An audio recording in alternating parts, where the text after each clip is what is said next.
Test, test. Howdy. How's it going? Ugh. Hi, everybody. Sorry about that. I got all excited and then I tried to change the time and it just didn't work out. So welcome. Happy Thursday. Welcome to Ben's Brick Designs. I'm Ben. I realize my hair is very swoopy. What's up, Greg Dillian? I'm actually trying to do some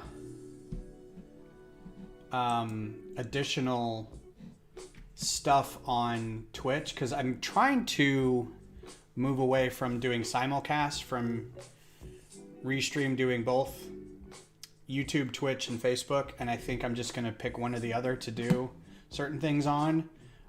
So this will be the only one on YouTube that I'm going to build the ad at. And the rest of the time I will be doing it on Twitch. But I will be adding hopefully a couple more a week. So I was thinking of doing like a Saturday morning and a Tuesday night maybe. Really depends. But I was just trying to add, like in the creator dashboard, I was trying to add I'm very, very new to Twitch. So I'm just trying to, despite having streamed on it for a while, like I can't get rid of the simulation tag or the strategy tag. I'm just trying to add tags, and the only one I can add is brick building. Like I can't add Star Wars, I can't add Lego. It's not tags like you think of it, like you can just add any tag. Like a hashtag. Unless somebody knows differently, please let me know. So we're going to get right into it, but first things first, I want to show you a couple things, some housekeeping items. First, Invader Girl 38, how are you? I'm going to start with this. This is the now built Red Dwarf Microfighter. This is not David Lister. This is my sig fig. But the ship itself is built. I really like the sausages in front to act as the ram scoop. I think this turned out really well. It's a little long, but I think it works. It's also a hexagon shape, was very complicated to build. The inside of this is really kind of weird. So there you go, Red Dwarf. And then I'm talking to minifigs.me to get a Dave Lister fig. Haven't decided if I'm getting the hat version or the dreads version, so we'll see. That was part of what pushed me away from Twitch, was not having a Lego tag or not being able to tag it like that. The second thing real quick is that I just got a bundle of stickers from the art of Kevin Hinkle.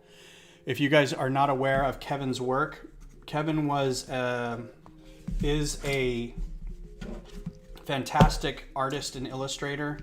I'm not going to open it like that. And I think a lot of people may know him as a guy who used to work at Lego, and that's fair. He's trying to get away from that. He's basically selling off all his Lego, and he wants nothing to do with that anymore, and he wants to focus on his art, and I think that's great. Oh, hey, how's it going? That's cool. Thank you for being here. So he put up a bunch of stickers for sale on his site, and I basically was like, I just want one of everything. And he's like, oh, well, okay. So I got all these for $50. There are 60 stickers. There should be 60 in here. I'm just going to kind of spread them around real quick. They're the smaller of the usual kind that he does. He usually does like 2-inch stickers, but these are just the smaller 1-inch ones. But you can see he's very good. He's a very good artist. When I first found out who he was, he worked at Lego, and he was a great cartoonist, and at the time I was doing some cartooning and art and into Lego, and I was like, you're kidding me, this dude is really, I got to compete with guys like this. So anyway, he's done a lot of, these are all from his doodle streams too. So every Friday he does a doodle stream, and most of these are from that. So if you're interested in getting some of this, yeah, Kodiak, Invader Girl is who I got the red minifigure from. She's a local person here in Austin who also does Lego. So anyway, yeah, visit Kevin Hinkle, the art of Kevin Hinkle, or Mr. Hinkle Draws, I think it is. Yeah. KevinHinkle.com, Mr. Hinkle Draws on Instagram. He does Twitch streams, he does YouTube streams, all that kind of stuff. He's got some great artwork. Go visit his stuff. I will, KevinHinkle.com. Go check that action out. So, on to the main event. I know why you're all here and why I tried to start this early so I could get to it. I was able to sell off the 2 sets that I wanted to get. I'm so excited for this. I was able to sell everything off to get the taxi. I'm so excited to be doing the taxi tonight, guys. So let's get right into it. Oh, not the taxi? We're not doing the taxi? We're not doing this? Is that what we're not doing? I forget. Okay. This box is ridiculous. I'm pre-ordering Elden Ring tomorrow. Cool. I think, is Horizon Zero Dawn out yet? I want to show you all this box. I don't know if you can tell. I can back up a little bit. How big this box is. This box is huge. It's a Borg cube. I don't know what TBTT is. I think that's French for, I mean, whatever French for all-terrain walker is. I guess we'll find out in the instructions. But yeah, this thing is a monster. It's going to be 2 feet tall, which is taller than my little dog. So I can't really do a box opening for this because the box is higher than the camera. So we're just going to open it on the floor. And you'll have to deal. Actually, I'm going to put this guy over here somewhere.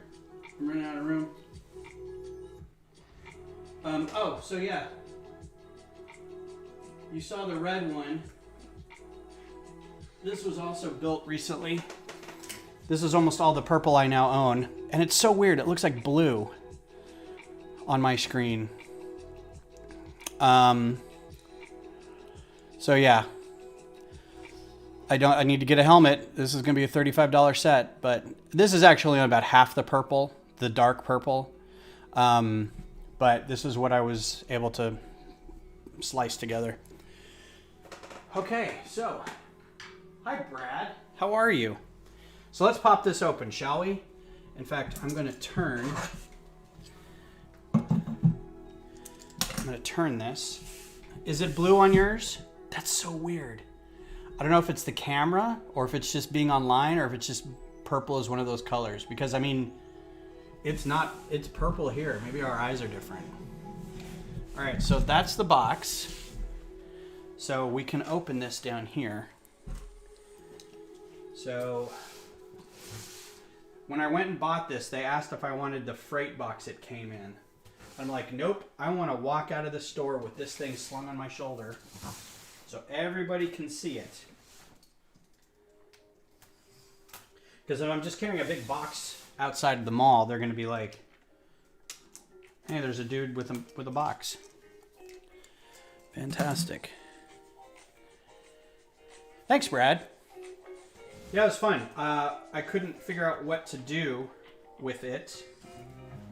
Oh, okay.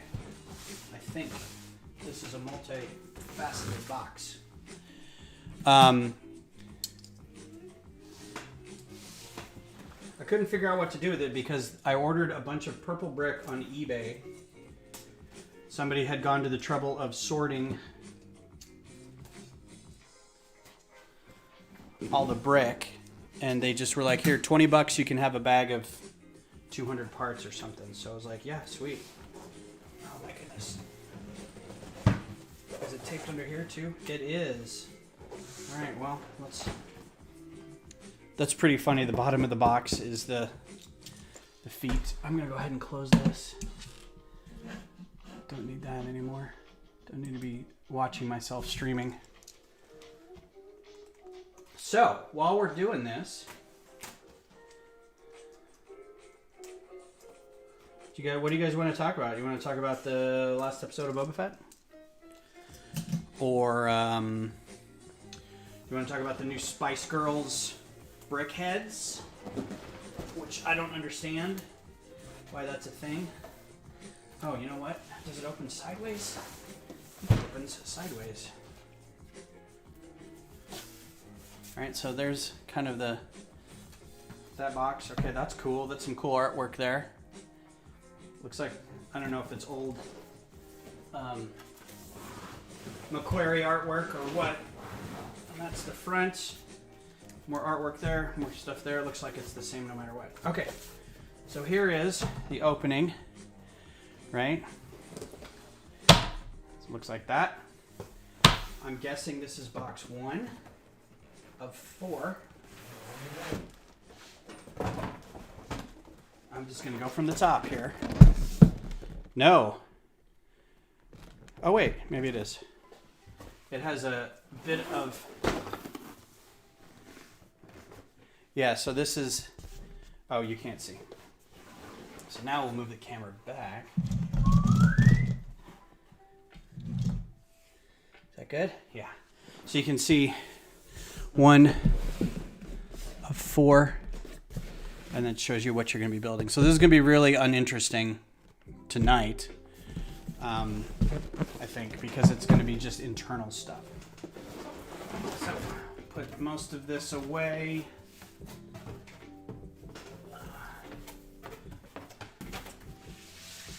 There you go. New messages. I'm missing something. Spice Girls Brickheads is odd. Yeah, it's like, is that the only... Is that the only thing you could come... Is that like the only IP you could come up with lately? I don't get it. All right, I'm liking the footprints. I'm in for a treat of a build. So, again, this will be the only time we do this on YouTube. The rest of this build we'll be doing it on Twitch only. I also got... Can't make it, sorry, most marvelous Mox, that's great, say hi, and then you're out of here. I think you do that a lot, honestly. I think you pop in a lot, which is totally cool, man. Thanks for coming by. I also have the globe, just came in. Oh. All right, so box 1. That's the bags. We've got maybe 8 bags here. Not even going to get through this tonight.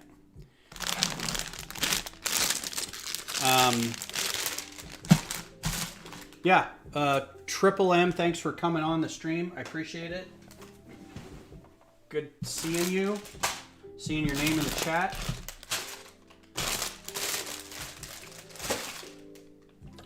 So I'm also very excited. Oh, the instructions come in its own, like, you've received a document kind of thing.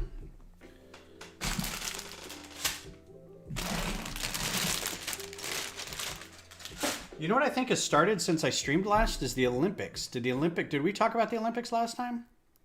Really fast, which team are you rooting for in the Super Bowl? Honestly, who's playing? Cincinnati and the Rams? Cincinnati? I don't have a love for either team, honestly. I'm rooting for a good Lord of the Rings trailer. That's what I'm rooting for. I'm hoping that that's good. All right, bag 1 and instructions. Hot take, but tactically the Imperial and Extension First Order walkers make no sense. Walkers in general don't make a whole lot of sense. I think the ATTE is probably an okay walker because it's got a little lower center of gravity and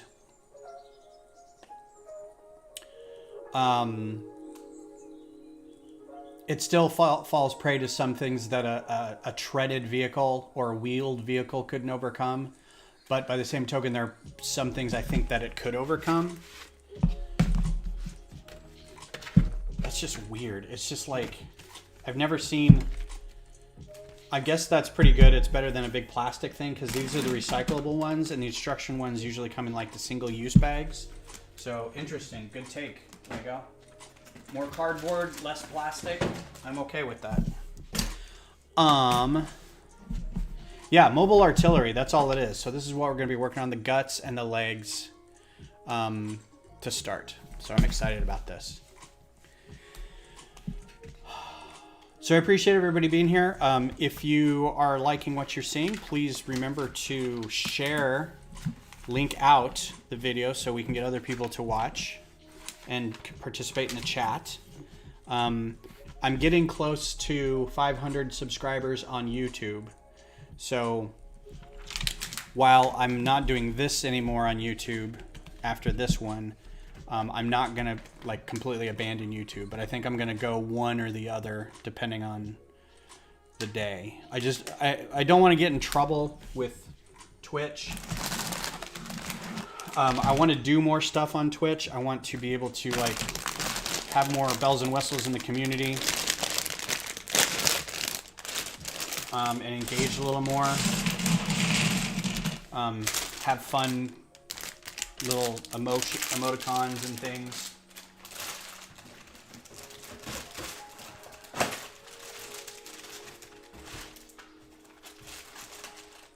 But if I do more stuff, I'm worried that somebody will say, hey, you know what? You're an affiliate. You probably shouldn't be doing this on YouTube at the same time or Facebook. So I think Thursdays and Sundays, I'll stay on YouTube and Facebook. And then maybe Tuesdays and Saturdays, do Twitch.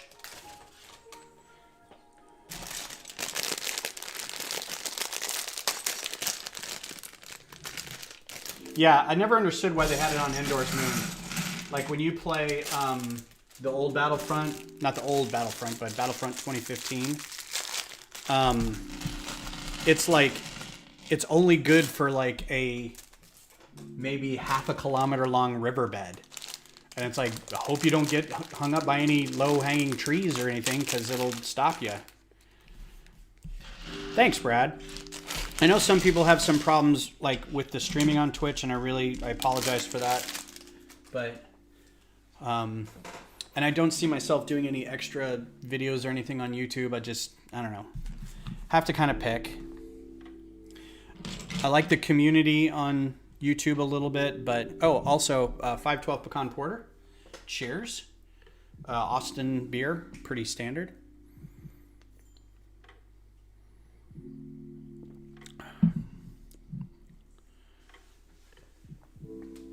Yeah, and it's a walking tank. That's all it is.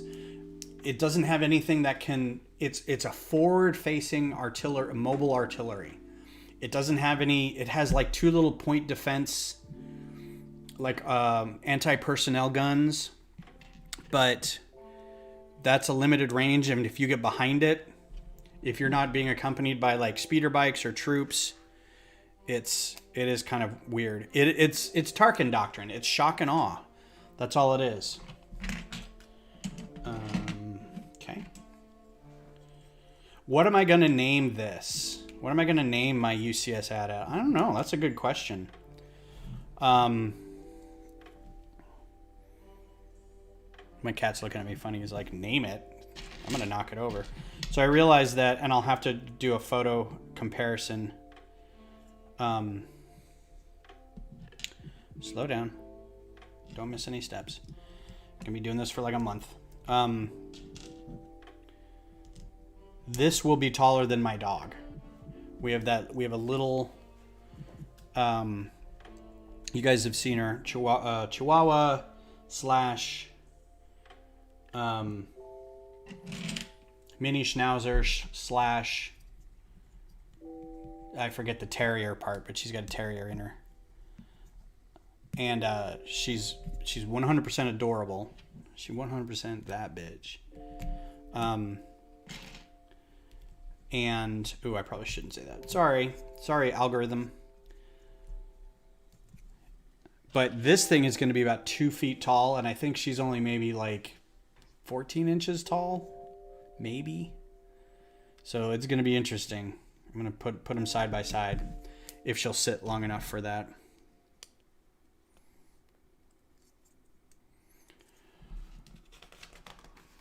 Oh, I'm totally taking a picture of the dog with the AT-AT. But yeah, I have no idea what I'd name it. That's a very interesting question. Do other people name theirs? Greg was on here. He said he got his done. What did you name yours? Is there a club you can join where you get a sweater made with the picture of your build on it? It says Gertrude.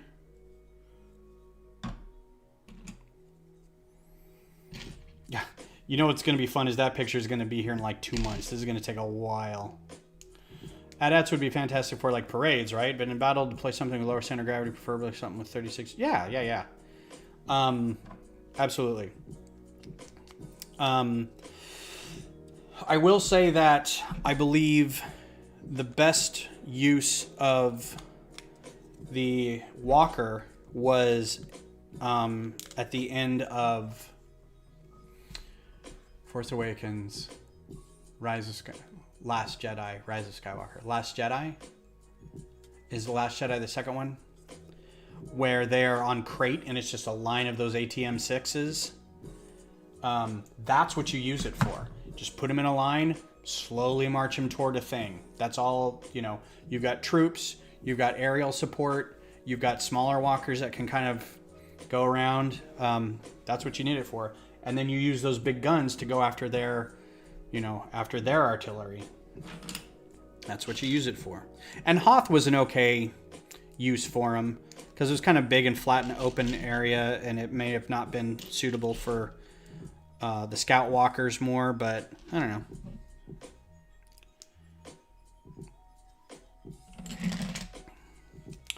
So, Olympics. Yeah, we didn't talk about Olympics last time. I've been binging it. I am a huge Olympics nerd. I don't really want to see... It's weird because during the course of the other 4 years or 2 years on and off, I'm a big Winter Olympics person too, more than summer. I like them both, but I'm very much more in favor of watching the Winter Olympics. The rest of the time, it's weird. I don't watch, like, if there's a figure skating championship on, don't watch it. I don't know how to watch skeleton on the off years. I watch hockey all the time, so there's hockey. I don't watch any skiing. Like, the events that I watch are not ones that I actively seek out normally. But every 4 years, man, I'm like, I have got to watch snowboard cross. Like, if I cannot watch snowboard cross, I'm really been out of shape. So for the past, week, I've had the TV on, and then I've got my laptop, and then I've got my phone. And each one of them has something else playing. Or I'm live commenting on Reddit with people about what's happening. I cannot get enough of it. I will say, the thing that bothers me about that is, why couldn't the Star Destroyer pop that door? I don't know. Comscan has detected an energy field powerful enough to deflect any bombardment. Admiral Ozzel came out of hyperspace too close to the system. He felt surprised was he is as clumsy as he is stupid. That's why. Because as soon as they saw him come out of hyperspace, they put up a giant planetary defense field, and they couldn't bombard it. So my thought is maybe they could have bombarded it enough to overwhelm it, but it was just as far as I can tell, one Star Destroyer. Maybe if they had several, like 3, I don't know.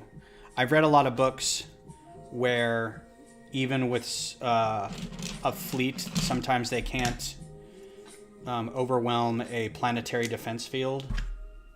I mean, hand-wavy Star Wars magic, so I don't know. So yeah.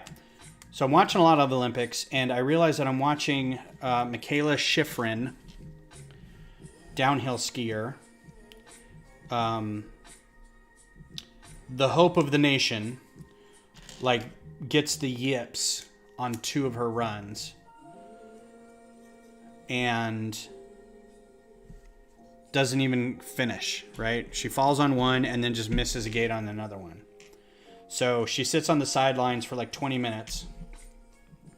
And the difference in coverage between, because I'm watching it on Peacock, but the difference in coverage between like nighttime NBC coverage and just like what they have on USA or something like that. And I kind of wanted to flip over to find another, like a different feed from like the UK or something. The cameras lingered on her. They're like, look, she's still sitting. I'm like, I get it. And then they just kept doing interviews, and they kept doing like, not puff pieces, but you know, background stories about her, and they kept talking about it. I'm like, leave the girl alone. She's had a problem. Somebody go help her. Stop sticking your camera in her face. Anyway, I was very upset about that.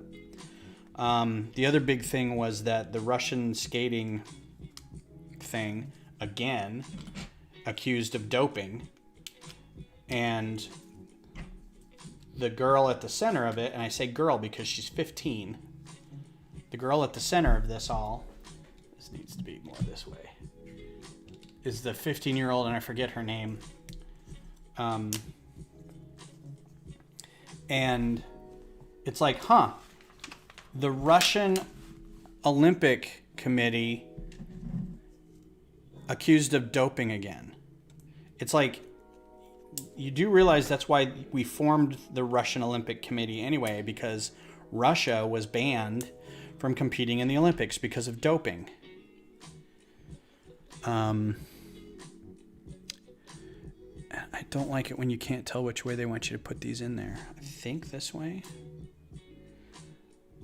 So it's like, did you not know that we would really be watching you guys do this? And that poor girl, her career's over. I was reading a friend's post on Facebook today, and she's like, her career is done because of this. The coach is the one who like gave her the performance enhancing stuff, and it's medicine for angina, right? So it's to help blood flow. And unless she has a problem, that's just an enhancement. But the problem now is her career is kind of over as far as an Olympic skater, because if she is cleared of these charges, the stigma of being accused of it will forever be over her head, right? She'll be doing nothing but answering questions about it. And the IOC may be like, nope, you guys effed up again, and we're not doing it with this anymore. So she may have to, if she wants to skate competitively, she may have to go to a different country. If she does get accused of it, she'll never be able to compete again. So the coaches have basically just ruined her skating career by doing this. And she's 15. It's not like she probably knows any better. You know, a coach tells her, this is what we need to do to win. No, this isn't a performance enhancing drug. This is to help with your insert medical gobbledygook here. And she'll just be like, okay, that's fine. Or she may not have known they were doing it. You know, these are vitamins. It's kind of tragic. And I don't know. To me, the Olympics are kind of like that, though. It's like, sometimes you gotta, if you really want to watch it, you kind of have to hold your nose and watch it. I mean, there's protests because China is just such a good country to their people, and to the press and correspondence and things like that you're like, oh yeah, maybe these guys aren't the greatest. But I'll watch the Olympics. But it's like supporting the athlete in the endeavor and not the country. And I said that to somebody. It's like, yes, I support our troops, but not the war. And they kind of looked at me and went, well, it's not really the same thing. I'm like, I know. That's why it's called an analogy.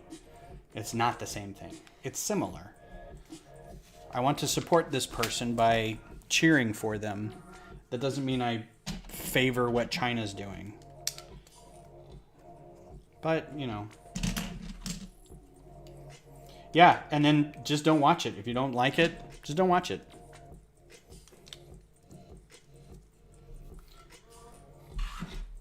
I like watching it because I like when people get to the end, and even if they don't win a medal, especially if they don't win a medal, but they've done their absolute best. Like, there's all these people who have come in 17th, but it's their personal best, right?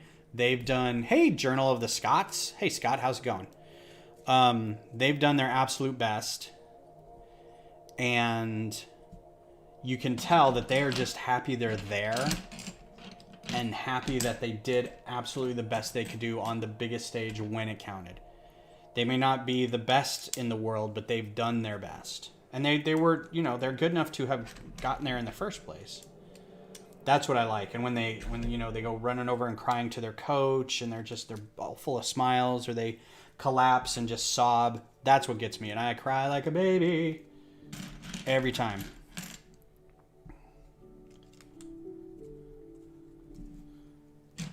Like Hallmark commercial cry. It's just bad. Fellow Hoth Rebels watching the snowboarding and skiing tricks. Yeah, the big air. We were talking about this. The big air is really weird because I do remember watching it before. I think this may be its second year. But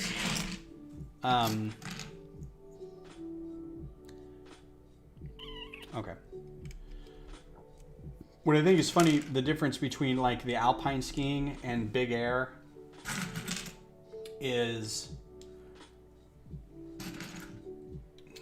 or there's another one that's similar to that where they just go real high.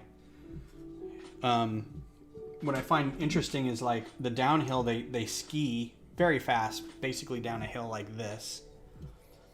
And they wipe out and it's catastrophe, right? They just explode into a pile of snow and limbs, right? And you're like, oh my God, they're dead. They've died. The big air guys, they go up.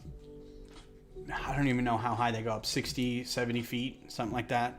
Come down, and if they miss their fall, they just crash, right? And these guys just kind of get up and kind of shift their shirt a bit and go, it's all right, I didn't land my trick. And you're like, you just fell from like a 4-story building. Nah, man, it's all good. And you're like, okay. But the OG skiing is so mangoes that they're sliding down a mountain of ice. And you're like, holy crap. Nobody died doing curling. I love watching some curling, but you can't tell me on that eighth end somebody's not like keeling over because they didn't hit that. They didn't get the rock in the house. Oh, it's bananas.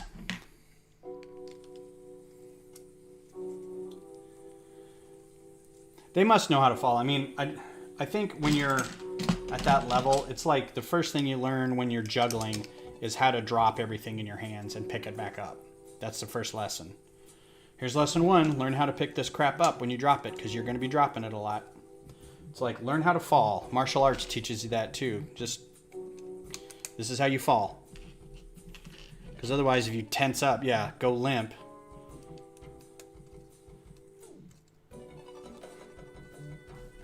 Who was it last Olympics? They went, you go limp, and then that ski comes across and slices your hamstring, and you're like, oh, I went limp. What happened? Curling is amazing, Scott. I love watching curling. I've learned how to shout random words in so many languages lately. I don't know what I'm saying, but I'm saying it real loud.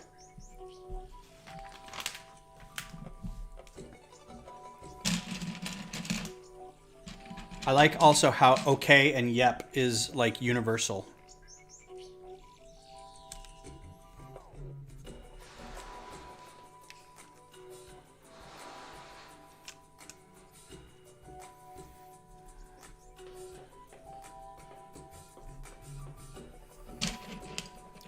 I think the mountainside is just like falling on ice and they get destroyed. It is. It's. I play fun with it, but it's basically just. And they said you can't tell from the top how windy it is either, because it's not like it's blowing snow. It's just a sheet of ice. There's no way to know because snow isn't blowing around. They have to look at flags and stuff.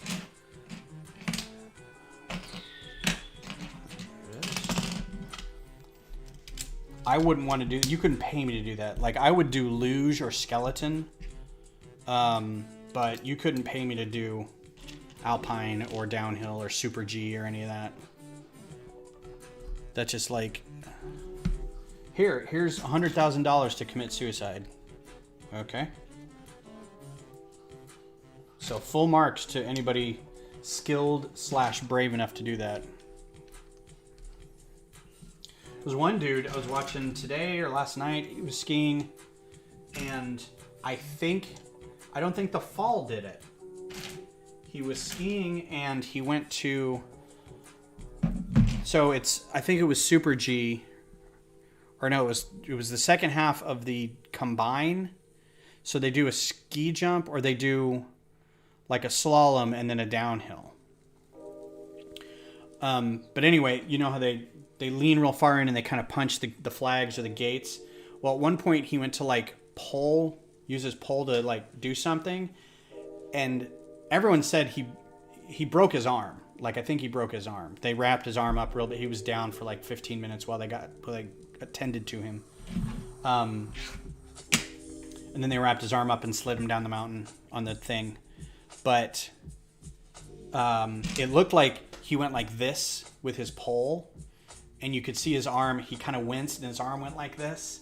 And I'm like, he broke it just doing that, and then crashed. Right? Can you imagine? You break your arm, and then you crash down a mountain. I'm like, oh God. Would you go skydiving? I've been skydiving. It's super fun. Skydiving to me, though, is a little, I don't know, it seems, don't get me wrong, it's still dangerous. But it's not dangerous in that, like, downhill skiing is like, it's constant danger. You're constantly gonna die, right? You could fall and just, at any moment, and just kill yourself. Or get really hurt, not kill yourself. But skydiving, it's like, once you jumped out that plane, your fate's sealed. The parachute opens or it doesn't. But while you're falling and parachuting, you're not actively in danger. Weird, right? You are, but you aren't. Like, if you were falling and somebody was like shooting icicles up at you, maybe, but it's fun. I liked it. I went on my 30th birthday, I want to say. 30th or 35th birthday. So it's been a while. But it was a lot of fun. I recommend it. I know some people are like, what? No. Jumped out of a perfectly good plane. I can't tell if that's... No. I toyed with the idea of doing it enough to where I could go on my own without a tandem. But like any hobby, it has costs, it has startup, it has lessons, it has a learning curve. I feel like it's scuba diving, right? It's about the same kind of cost because you have to get gear and you have to train a lot.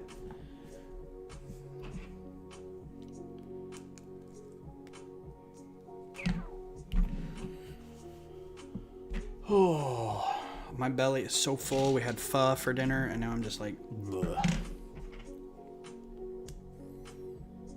It's only a perfectly good plane if you leave it that way. That is true.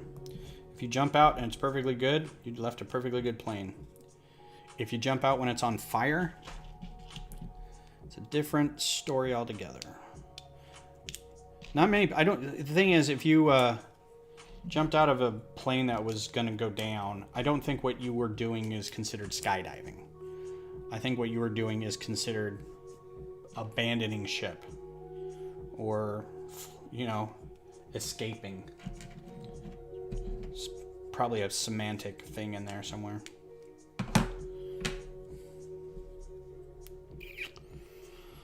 So I'm working on, along with the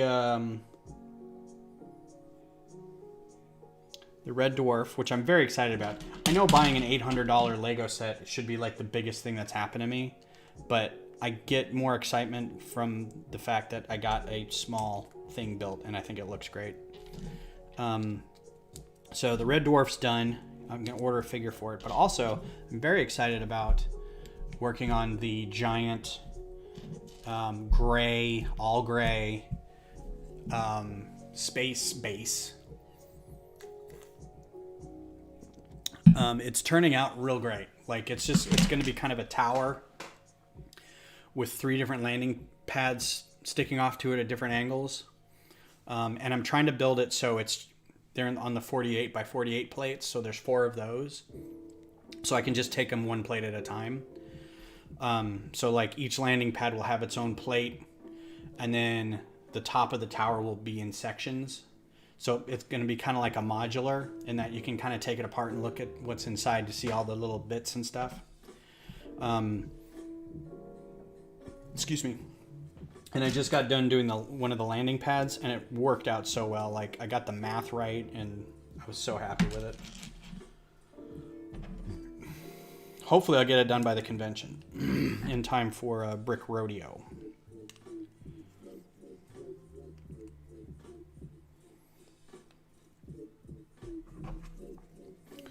It'll be fun. Oh, by the way, if anybody wants to come to Brick Rodeo, we're going to have as our keynote speaker, and I can say this kind of officially, we haven't said it on social media yet because we're waiting for graphics and photos and stuff, but we're going to have Flynn and Richard from Lego Masters as our keynote speakers, and they'll probably be around to do some meet and greets and stuff like that afterwards, so I think that's great. If you know them from YouTube, their channel is the Tricky Bricks channel. As kind of a good get, I feel. I think they're going to do well with the community. They're always good at encouraging people to do more building and different ways to build the thing that you've got in your brain. So I think that'll be fun. Oh no, it's fine, Kodiak. You can flood anything with any likes you want. I will not be put out. Yeah, if any of you aren't following Brick Rodeo on Instagram, Facebook, I think technically we even have like a TikTok channel, which I'm going to try to do some interviews, I think, with people. Not like super famous people, but like people in our lug or people who are going to do workshops and say, hey, what are you going to do for your workshop at Brick Rodeo? And have them do a little bit of hi, I'm so-and-so, and this is the thing I'll be doing. If you want to see more, come June 30th through July 4th. July 3rd. So hopefully that'll go well. I'm not a social media expert, so this is all new. That and that and that. Boy, this is one big old... that is solid AF right there. Just a big solid Technic cage. There's no warping. There's a little bit of warping. Kind of goes up a little bit, but not much. Yeah, it's pretty good. 2x6 tiles. Love them. Love them. 2x4 tiles. 2, 4 of these. 1, 2, 3. Yeah, so I will be doing at the convention, other than social media, so I'll probably be doing a lot of photos while I'm there, and tweeting and Instagramming, and maybe some live stuff. I want to limit the live stuff because you don't want to have people say, well, I'm not going to go to that thing because I know they're going to live stream a lot of it, and that's when I'll see all the stuff. And you're like, well, no, you should come pay a ticket and come see the stuff. But I'll occasionally maybe do like a focus or something. I don't know. But I will be doing, and I have to put this together, I'll be doing a... oh, you know what? Next time, Missy, next time once you join the lug, be on it for a year and go to a couple meetings and a couple events, and then you can do lug bulk, and then you can order some and get a ton of them for cheap, or just order them on Pick a Brick or Bricks and Pieces or something like that. But that's how I got a bunch of these from lug bulk last time. I don't have a use for them, really. I will when I'm doing a giant gray space station. So I will be doing a not a tutorial, but sort of like a primer or an instructional bit for studio at the event. I feel like had I done it 2 or 3 years ago, it may have been a little more impactful, but I feel like a lot of people are using Studio now, so it's not as, oh, hey, I didn't know that was out there. I'm never taking this set apart, but I don't like when they do this. This is going to be impossible to get apart. Because normally you could do the 2 brick separators on either side and kind of squeeze it and they pop open. But when they're long like that, they don't pop open. They like barely get open, and then you got to stick a thing in there. Yeah, so I'll be doing a studio thing, and it'll be kind of a breeze through and open it up for questions. I'm going to focus on doing instructions, but getting a lot of the basics in first, so you can do instructions. Flippy flip.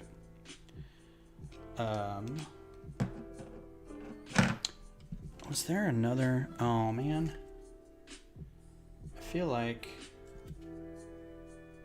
yeah. Yep. I done goofed. Let's see if I can pry this apart.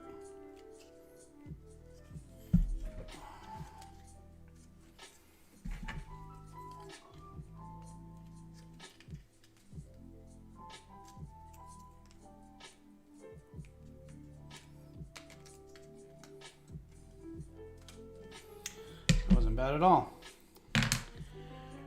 Okay, so let me make sure I got this all right. Big dummy dumb.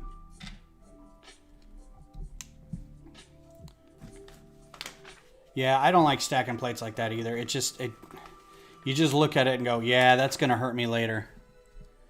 Is that all right?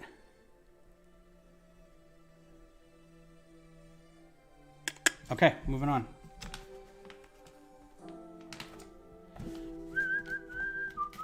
How's your lug bulk coming? Ours is just about finished.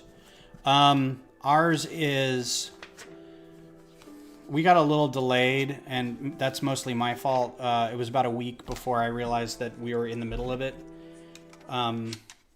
Because despite the fact that I'm following everything I can find on the LAN, like I went a couple days without looking at it, and suddenly it's like, oh, and then I went and looked, it's like, we got our order in, and I'm like, what? We haven't even seen the spreadsheet yet. So I was bad about getting the spreadsheet to everybody, and the spreadsheet that was out there wasn't great. So we had to kind of fine tune it, and there's a lot of parts that weren't available.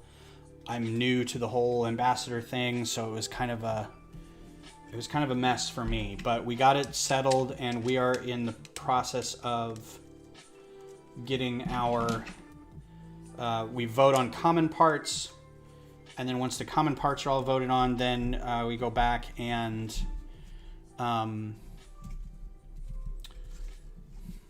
put in or nominating for common parts. And then once the nominating's done, then everybody votes on a common part.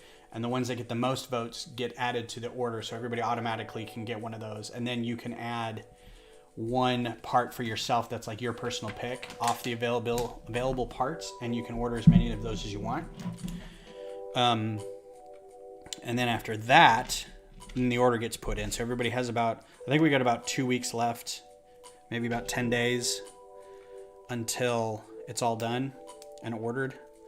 We're not going to be like right up against the deadline, but we're not going to be first or anything. So, and then AFAL Appreciation Day is coming up, and I'm like, I'm not going to badmouth the LAN on here because I don't want that to be the first thing that I do as ambassador. But the LAN is kind of a dinosaur. It's kind of a cluster, and it's really hard to navigate. And I'm supposed to have a brick mate, which sounds funny, but it's a person that's like, hey, I've been here a while. If you have any problems, just let me know. And I'm like, great. If you could just kind of like alert me when things need to get done. I haven't heard a single thing from this guy. A single thing. And I've messaged him a few times, and it's like, I don't think he cares.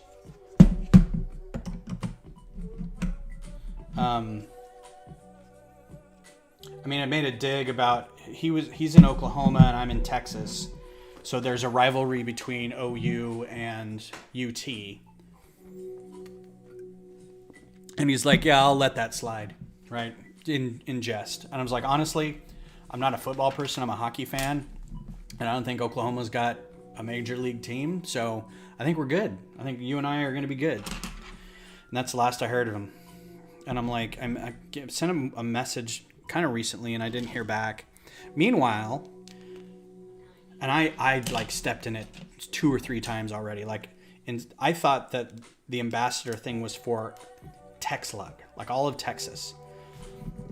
And I thought each group that we had, like San Antonio, Austin, Houston, DFW, and the Texas Brick Railroad group were all under that. And I'm like, oh, so I'm like the ambassador for all these, right? Nope, just Austin. And so I'm like email blasting all of them going, hey, we got a survey that we need to do, and let's make sure to get this thing filled out and all this stuff. And everyone's like, who are you? I'm like, I'm the ambassador to the Lego group. And they're like, no, we have an ambassador. I'm like, are you kidding me? Ugh. So they got all bent out of shape, and I got read the riot act by this one dude in, I think San Antonio, I forget. And he was like, we have a curated list of like who's in and who's not with this lug, and we'd really appreciate if you didn't do that. And I'm like, dude, I know. I've already said I'm new at this, and this is literally like my first day. And instead of going, oh, that's okay, don't worry about it. Everybody makes mistakes. He like kept going. Like the email just kept going. Like instead of like, I'm sorry, and he's like, no problem. Like the last email was him, long ass paragraph about how that's fine, but just so you know, we've got all this stuff and we've talked about and blah blah blah blah. I'm like, dude, stop it.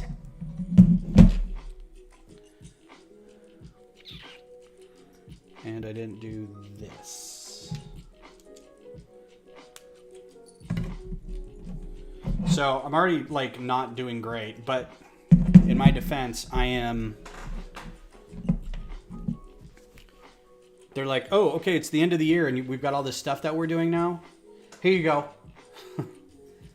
Like, so what do I do now? And they're like, yeah, have fun with it. I'm like, oh. All right, well, who can I talk to about doing? Nobody. All right, well, how about this forum? They're going to be real jerks to you because you haven't read every single post that's been posted since the beginning of time. It's real rough. And I can now see why the last guy who was in there wanted to not do it anymore.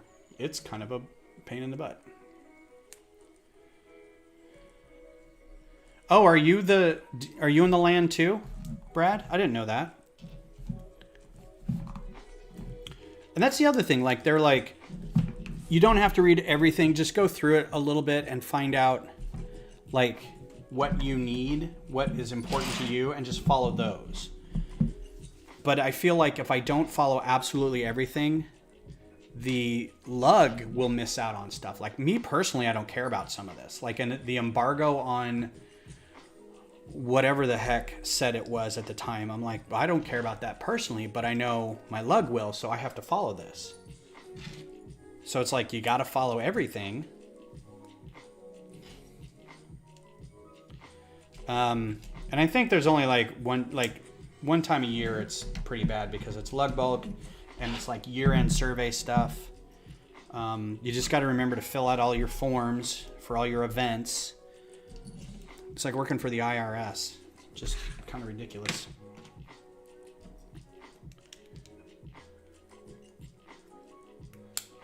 Oh, okay.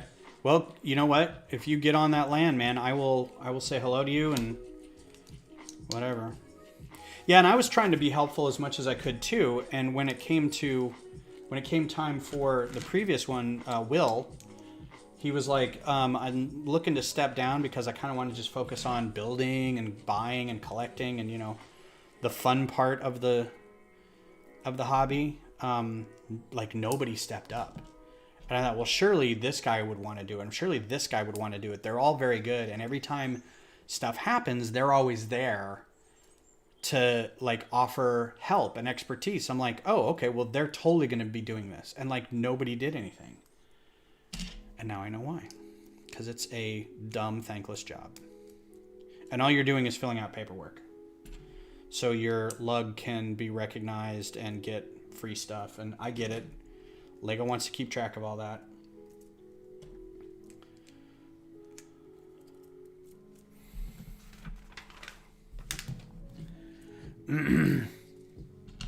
Just wish they'd make it a little easier on the... You got to fill out this form. You got to fill out this form so you can get this document. And then if you have any questions, go to the forum. So the forum, the forms, and the files. I'm like, this just reeks of like 1998. Is there a better way we could do this? All right, and that's all I'm going to talk about it. Yeah, they did all know it was going to be a pain in the butt job. I think you're exactly right. I do a lot of planning on meetings, and when we do shows and chats, I'm trying to get someone to take social media, let people know about the group and that we are around. That's like, so that was a big thing. Just need permit 838, huh? Like I am running into a lot of people who are in Texas. Like Missy's one of them, who either didn't know at first, I think she did after the convention, but who don't know that the lug exists. When I was trying to sell a couple of the sets to get this, the one set I sold to was a person in Houston. I'm like, oh, are you part of the H-Town lug, the Houston Brick Club? And they're like, no, I probably should be. I'm like, okay, well, at least you knew about it. And then the other one that I was selling was to somebody in Georgia. I'm like, are you part of like the Peachtree Bricks group or whatever, the Georgia group out there? Because I know a couple of people from that group. And they're like, no, what is that? What is a lug? And like every time I'm on Reddit, people are like, what is a lug? I'm like,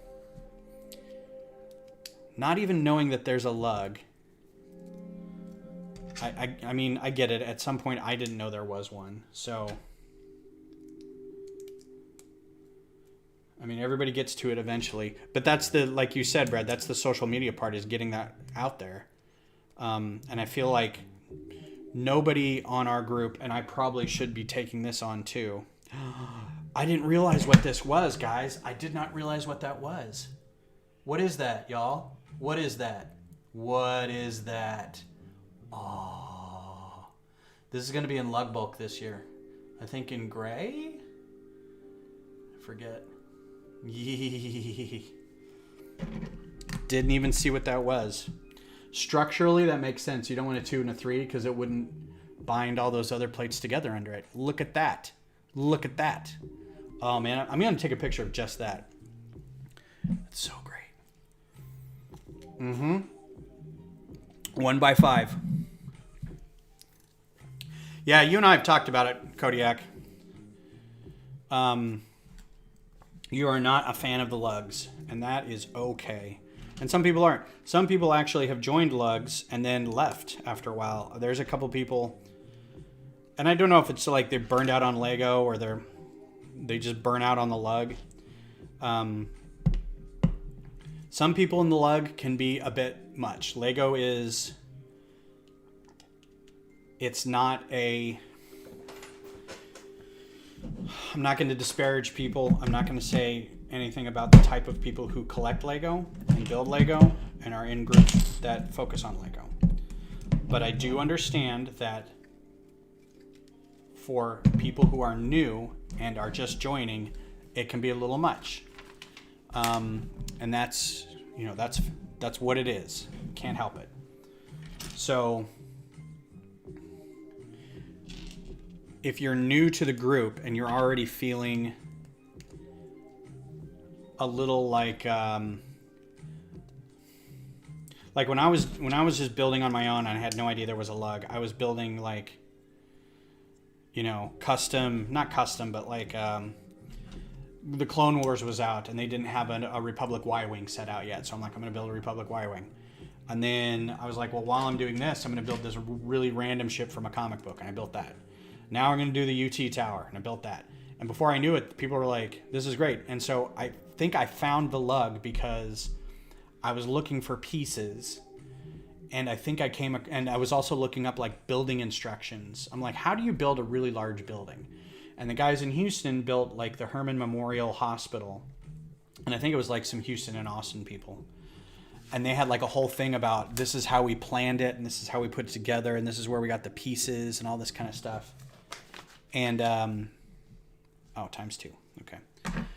I was like, that's really great. What is this lug? And so I looked it up and I was like, oh, there's meetings. And so you go and like the first meeting we went to was like in a library and they're still in the library, but it was like 5 people.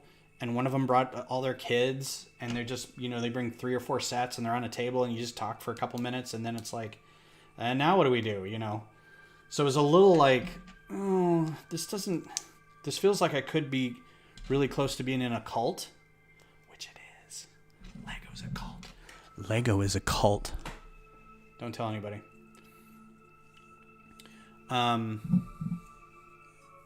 Oh.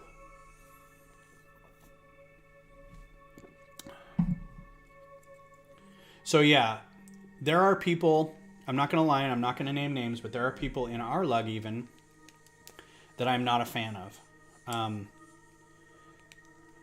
I don't even think they know who I am. That's the thing. I know who they are. I think if they were asked to pick me out of a lineup, they wouldn't know who I am. Despite the fact that I've engaged with them for like 10 years. It's that kind of people, right? There's one guy who consistently calls me by the wrong name. I'm like,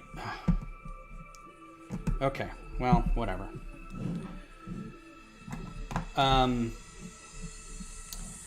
So that's interesting, Brad, that you're only taking people that build mocks and aren't the set collectors. Interesting. I wonder how that would fly with our group. All right, this is only connecting... No, there's 3. Okay. Yeah, we do drafts. We do part drafts. When we were meeting in person, it was the meeting starts with like news of the group, right? The ambassador would give a little breakdown real quick on things going on on the LAN. And then people would put their mocks on a table if they brought some. And we would usually try to have seed parts from the month before. So you kind of got a little bit of like, well, let's try to do this. Or there's a theme. But you can bring whatever you want. Like I was always bringing microfighters. I'm like, here's my latest microfighter. And everyone's like, cool, look, it's that guy. Can't build anything else. But there's there's no requirements to join. There are no costs to join. The only requirement is that you attend. And if you want to take part in all the good things that the lug has to offer, like lug bulk, like lug support.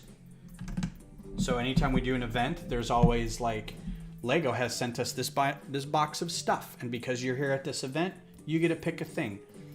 And then it's sort of egalitarian with who worked the most for this event. You get first pick. Who came at the end of the year? We have a Christmas party. Who came to the most meetings and who made the most mocks? You get to pick first. But everybody usually gets something, right? We usually have more stuff to give out than we have people who are going to get it. So what happens after that is we have all this extra stuff, and then we'll donate that to like the children's hospital. So I mean, it's all in the service of making sure people have something to play with, to build with. So I think having a group that's, you know, if you're just a toy collector, there's a store down the street. You can go deal with bricks and minifigs. You don't need to be part of this group. That is very interesting.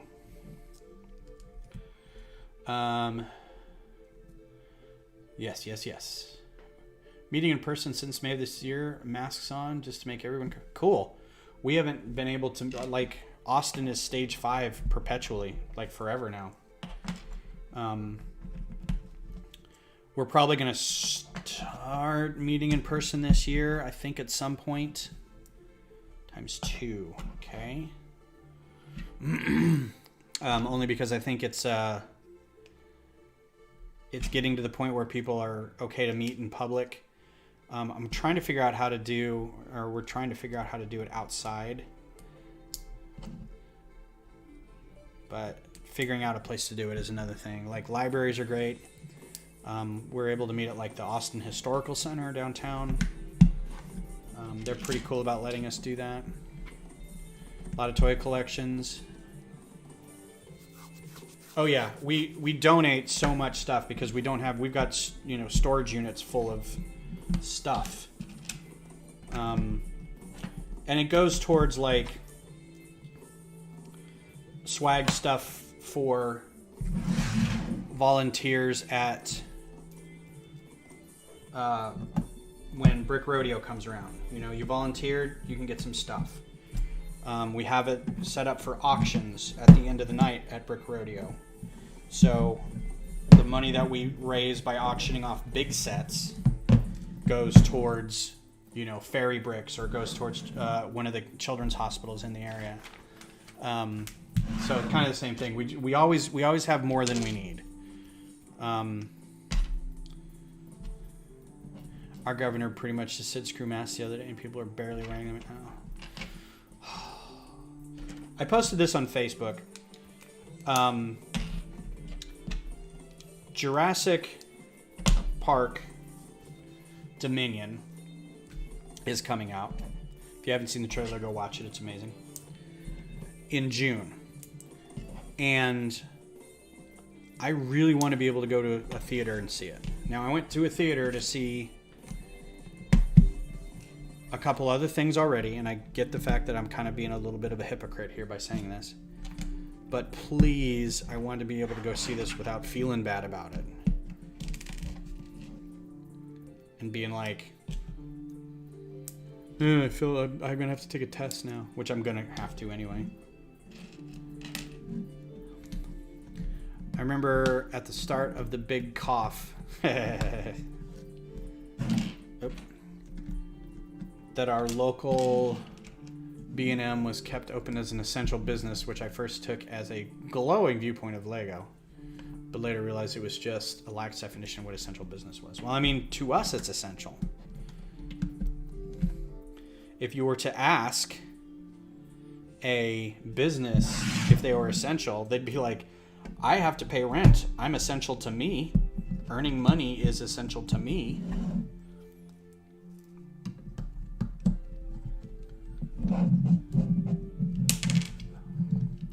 That's the other thing I have to do. I have to get on our sponsorship letter stuff. I have to get a vendor letter out. I do this now because I feel like I've been adulting too much lately.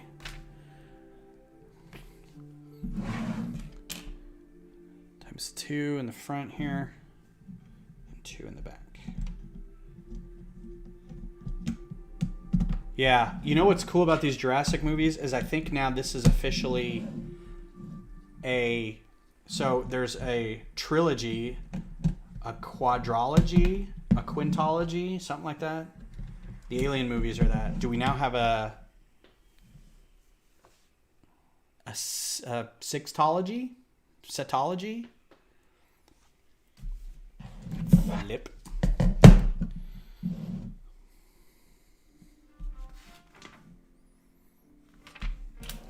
Because, I mean, these could all be considered part of the same, like all running together. Especially now that they've got all the characters in at the last one. I don't see mask and testing lasting much longer, period. Summer folks will demand to get back to normal. Summer folks demanded that last year, and then look what happened. Like, we were this close. I see these maps where it, like, burns all the way out, and it's all green except for, like, a pocket near Alabama somewhere, and then it just blows up again. You're like, oh, for pity's sake. Septology? I always felt like septology was the 6, even though that is a 7 number in like French and Latin.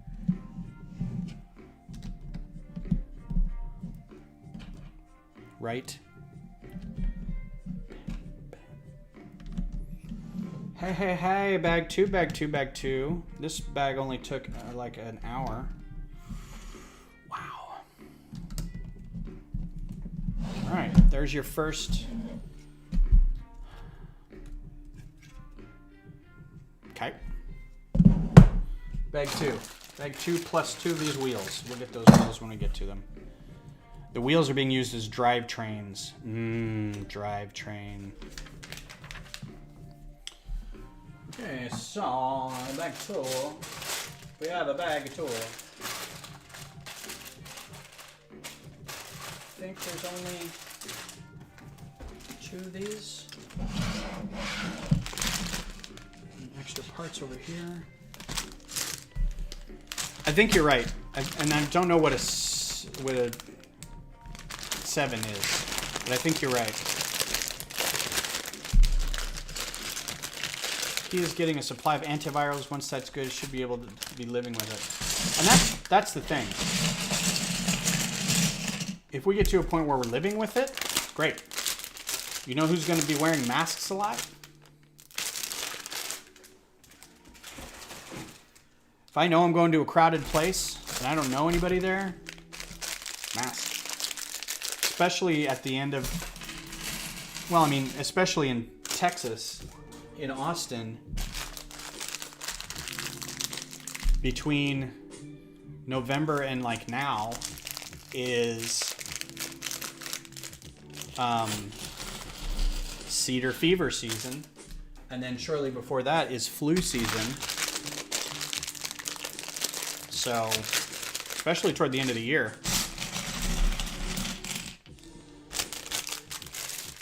Probably just masking it up outside all the time. Or inside all the time. Yes! Kenobi! Cheers to Kenobi.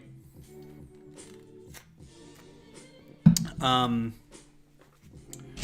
don't know anything about it. I didn't even look at that new poster that came out. I'm not gonna watch a trailer. I'm just gonna go in and say, yep. I don't have a theory. Nothing.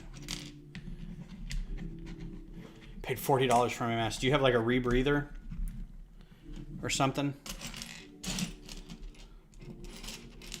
We just got a bunch of KN95s because Beth works at a hospice. So she needs PPE. So she gets that and the N95s. She gets the legit stuff.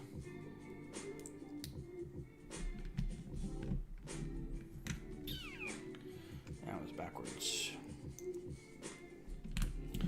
Yeah, I'm jazzed. I thought May 25th was going to be like Bad Batch Season 3 or something. Like it was going to be a cartoon thing. So I'm really glad that they decided it was going to be Kenobi. I didn't think Kenobi was going to come out until December of this year, till like Christmas. So, sweet.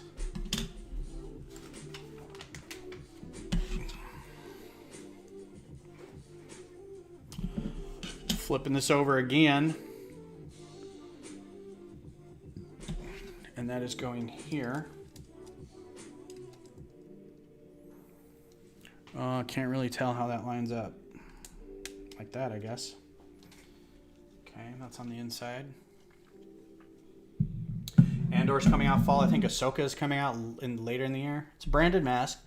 It's an obscure but obscene reference, and since it works in banks, it's very funny to me that no one can call me out for outing themselves.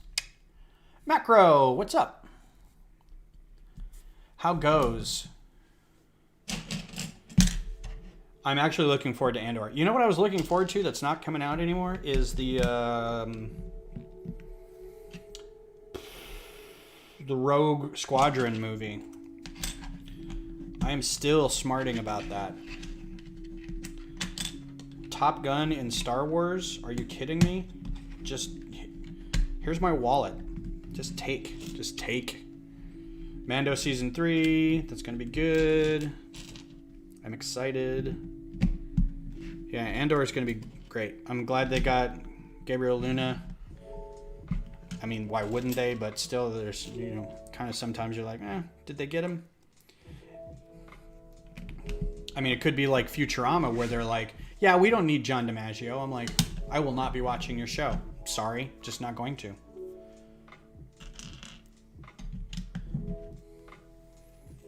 Hey, Connor. Long time, man. Hello. At a school board meeting, but I couldn't help say hi when I saw the UCS ADAT in the title. I'm glad you're here. Thanks for being here. It's been a while. So I had this thought the other day, and I was kind of semi-tweeting about it. I think if you build a boat or a ship out of Lego, instead of like HMS or USS, it should be called ABS.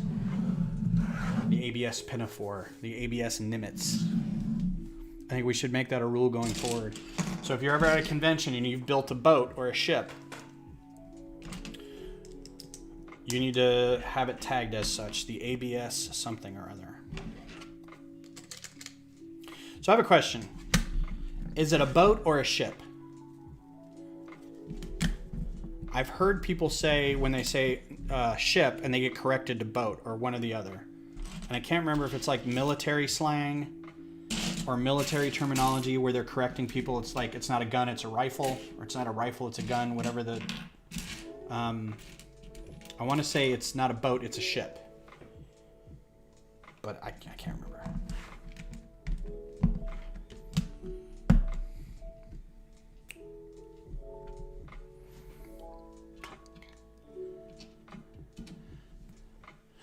Oh my God. NYLGS, I can buy followers? Really? I'm so glad that you're here to tell me that. Hey guys, go follow this person and tell them that you really appreciate the fact that you can buy followers. I think that's amazing. I, as soon as this stream is done, will not be going to buy stuff from you. But thanks for the eyeballs.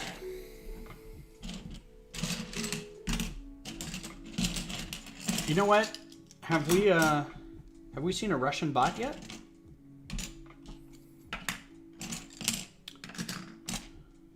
Don't think we've seen a Russian bot yet. I mean, is it like Candyman where now that I've mentioned it, they show up? Russian bot, Russian bot, Russian bot. Okay, discs. Wedge plates, wedge plates. I need the other one of this. Okay. Is it like another pile? They do that weirdly where, yep. That's exactly what it is. Not sure, but when I hear ship, I think big and boat being smaller. There was something, maybe that's it. Maybe it's the size of the craft. But it's like every time, it's like a movie thing where or like an interview thing. They're interviewing like a military, like a Marine or a naval person, and they say, how many people went down with the ship or went out with the whatever, and they say boat. Oh, whatever is a ship and this is a boat or something. I don't know. Somebody look into that. Look into that, will you? Intern? Thank you. Appreciate that. You'll earn your pay, I'm sure. Just a matter of time. So for no reason this morning, I'm making breakfast, and I tell Alexa to play Eastbound and Down for no reason. Like I just shouted it. And she did, playing whatever the song is from my Spotify account. Yes. In the kitchen making breakfast. Eastbound and down, loaded up and trucking. We gonna do what they say can be done. We're gonna get demonetized before you even know it. I'm eastbound and down, just watch old bandit run. Where's that other piece? I just had it. Can we talk about Boba Fett? You can. We got a 24-hour stream starting here? Yeah, really. I was trying to tell somebody, I had a friend drive me to the Lego store to pick this up. And they're like, so how long is it going to take you to build? I'm like, well, if I just sat down and did it, probably a day. Like, I could probably do this in about 24 hours. It's like, I don't know how many bags there are. One box had 4 bags. So I'm assuming there's about 25 bags. 24, 25. I was like, if I just sat down and just did this and like got up and, you know, peed and ate and pooped and whatever else, stretched, probably a day. But if I'm going to stream it, I was like, it's going to take me a month. Oh, well, that's why. I'm like, why can't I find that other piece? It don't exist. We don't talk about Boba? Why don't we talk about Boba, Scott? Do you not want to because you haven't seen it? Or do you not want to because you don't like it? I respect the latter. But if it's the former, I don't know. May I ask you to step outside while we gab? So far, this is 4. I mean, you'll have to look online. Oh, wait, you know what? You don't have to look online. Should say at the beginning here how many bags it is.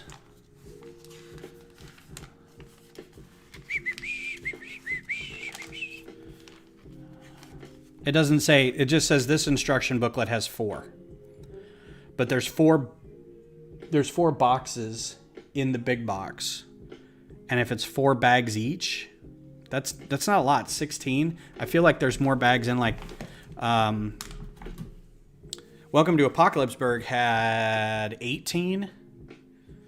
So there might be a few more in the other boxes. These are also like, it's not 4 bags. It's like number 4 is 3 bags. So, I mean, this one box had 15 bags in it or something. Oh, we don't talk about Bruno. Yeah.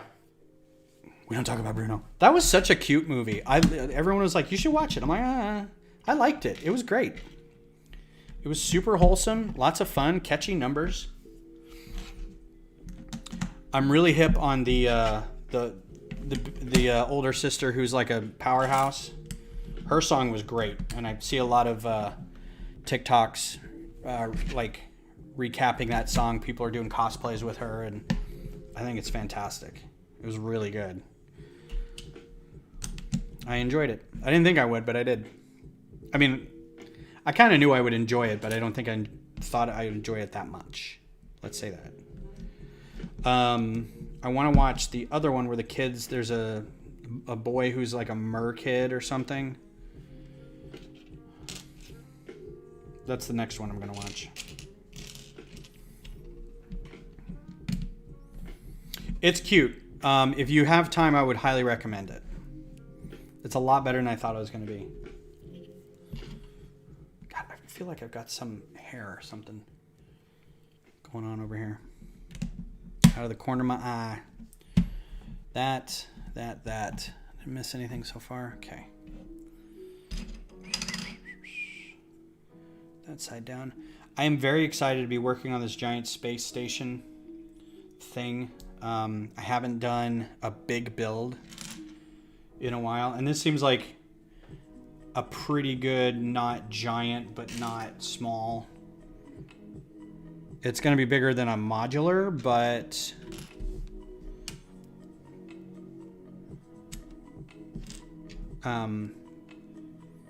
like it'll be 4 modulars put together. Luca, yeah. Yeah, I want to watch that one next. All right, little bracket. But I took a little break today from work, and I came in here and worked on it a little bit, and I got like one of the landing platforms. It's going to be a circular tower, and one landing platform is going 90 degrees, about that high off the ground. Another one's going to be 90 degrees the other way, about that high off the ground. And the other one's just slightly higher in between the two, but it comes out at a 45-degree angle. And I'm like, God, how am I going to do that, right?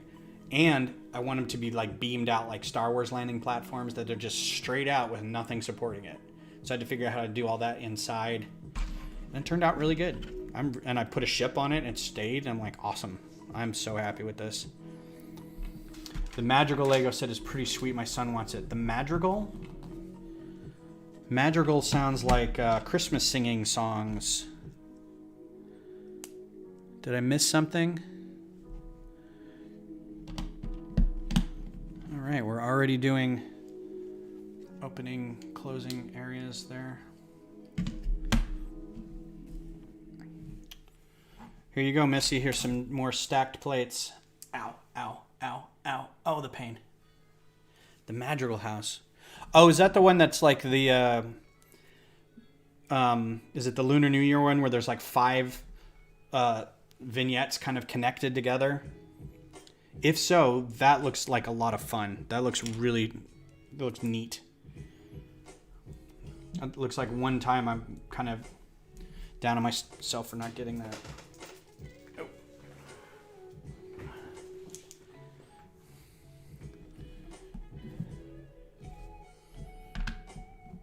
Huh. This always interests me when they do builds like this where there's like jumpers and then like that.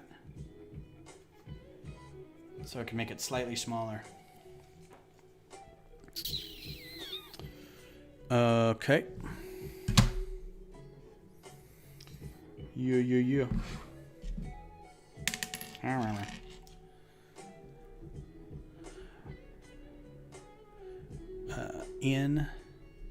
Oh, controllers. That's the driver.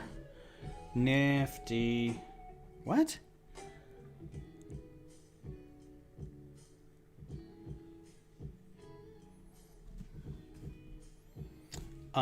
Okay. I'm confused, but we'll work through it together.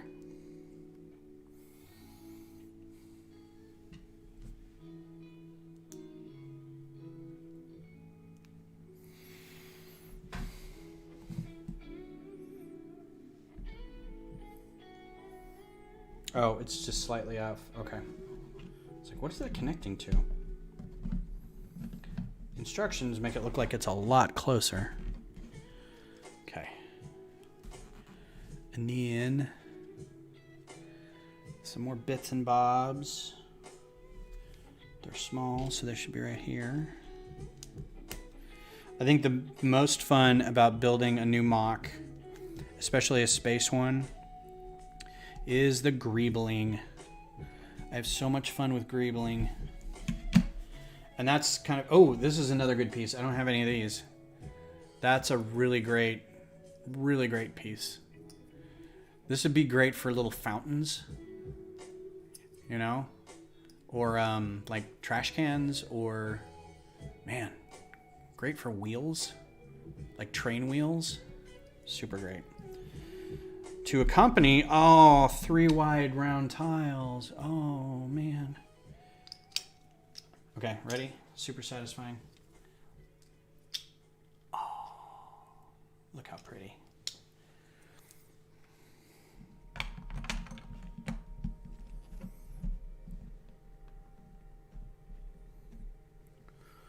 Yeah, it says this was a lot more flush than it is. I don't know what they're smoking here, but Just gonna roll with it. What time is it? Oh, we got 50 minutes. We're going till 10 o'clock, baby. 10 o'clock, baby. Yeah, engines on spaceships. It's perfect. That's exactly what I was thinking of. Big old honking afterburners and turbines and stuff. I color everything that I look at in Lego in terms of how can I spaceship this.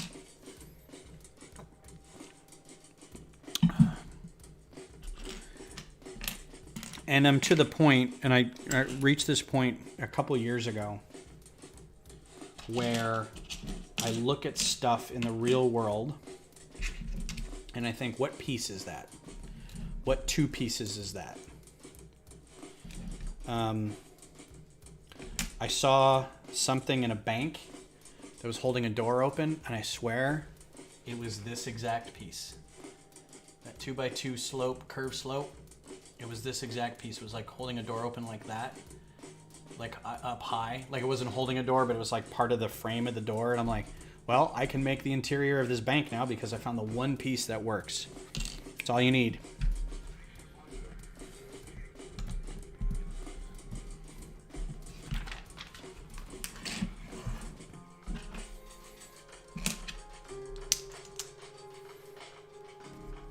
Oh, this has got kind of a Linkin Park intro to it.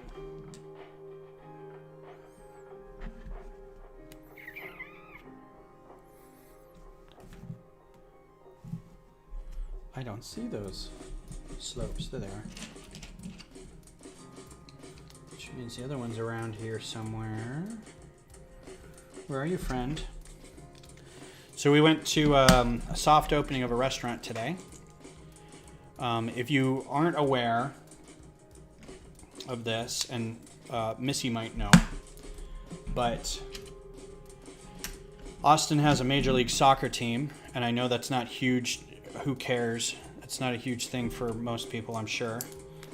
Growing up having played soccer and loving soccer, I was really glad that we got a team. We actually have 2 teams, and I feel a little bad for the second team because the second team was a smaller. It wasn't an MLS team. It was a Championship League team. Which is weird because they're called the Championship League, but it's like, do you only play each other for the championship? It's like kind of like World Series, but it's only played from the U.S. So we have an MLS team, and they've kind of taken the city a little by storm because their stuff is everywhere. Their stadium is just this giant kind of. I really like the stadium, obviously. But I like that it's kind of taken the city a little. It's made the city go a little nuts for them, which I think is kind of neat. And again, I know sports isn't for everybody, so I'm trying to couch this in the. I know you don't care, but. So there was a soft opening of this place over by their practice field, which is kind of close to where we live. So nice. Oh, look at that. Look at that. Oh, man. Look how that fits together. So good. So we went over there, and it's this outdoor space. It's called the pitch, because that's what the soccer field is called. For you Yanks who don't know what soccer is, that's fine. I get it. We can all move on. And everything is outdoors, and there are some areas that are covered, but everything is open, right? And it looks like it's a bunch of containers that are kind of stacked on top of each other. It's got that feel to it. Nice, not like junky, rusted out containers or anything. But you can either go to one of the 5 little. It's like not a sit-down restaurant, but it's a. You just order and take your food to a nearby table kind of thing. They've got a bar, a taco place, a coffee place, a burger place, barbecue, chicken, and I think that's it.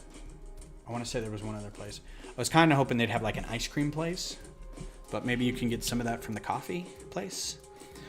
So you just, you order on your phone, and then it says, we'll text you when it's ready, and then you go pick it up, and you just sit there and you drink and have a thing, and there's TVs everywhere. There's one big TV, and you can watch games. We went for a soft opening, which means they're like, just come and eat, and we're just trying stuff out. So we got our food for free, and then we sat there and watched some Olympics and chilled for a little bit and walked around and toured the space, and it was super great.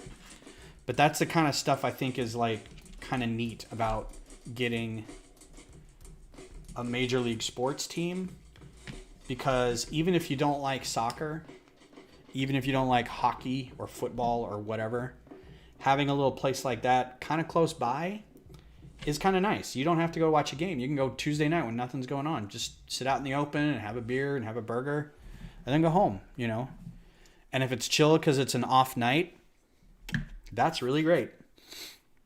You got a new fun place to go.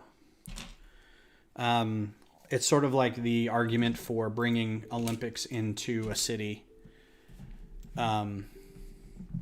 Because it's like it brings in jobs, it brings in infrastructure, it does all this good stuff. And the downside is like all these abandoned, let's go look at Moscow from 1980 or LA 1984 or whatever. And all these abandoned stadiums that aren't doing anything. It's like, yeah, well, that's Olympics. It's really weird. But that whole area is being built up. It's being developed. It's a giant business park.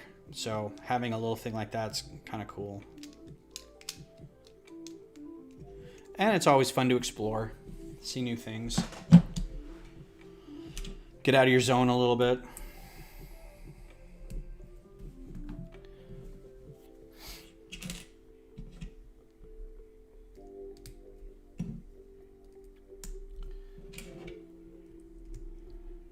So yeah, Boba Fett. Speaking of, we got kind of off on a tangent. Or I got off on a tangent because I'm the only one talking. Boba Fett.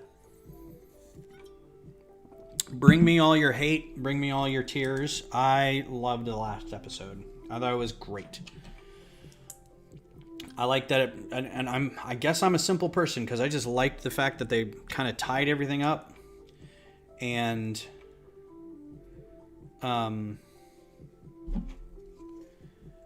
everybody showed up at the end, and we got a neat after credit scene, and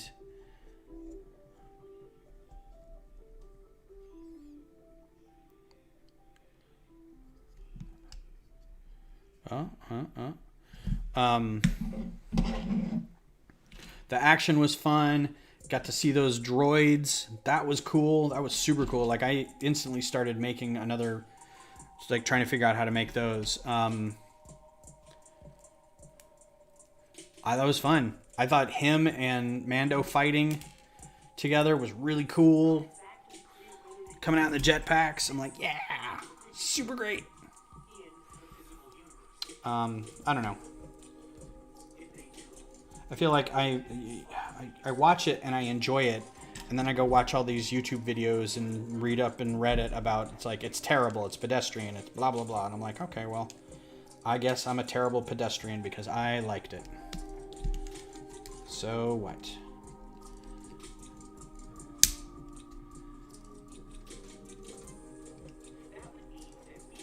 The holiday special.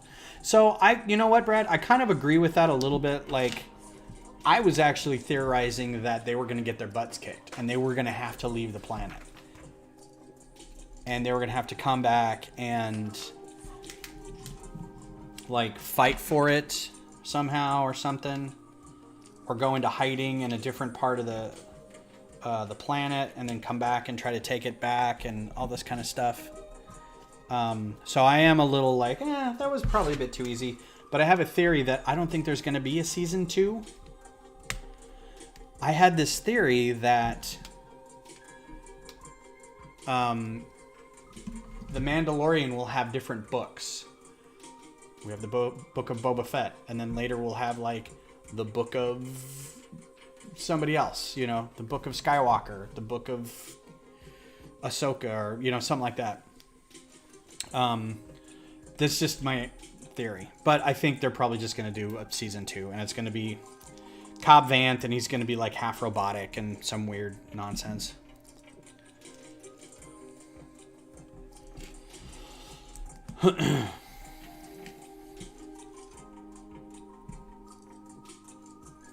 I wish Boba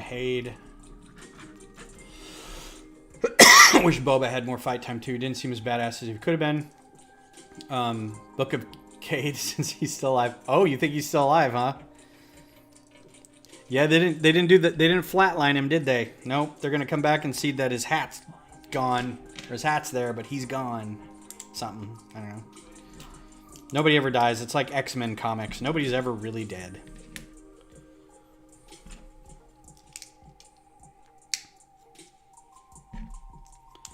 Yeah, I thought Cad Bane was great. I thought the Scorpionic droids were great.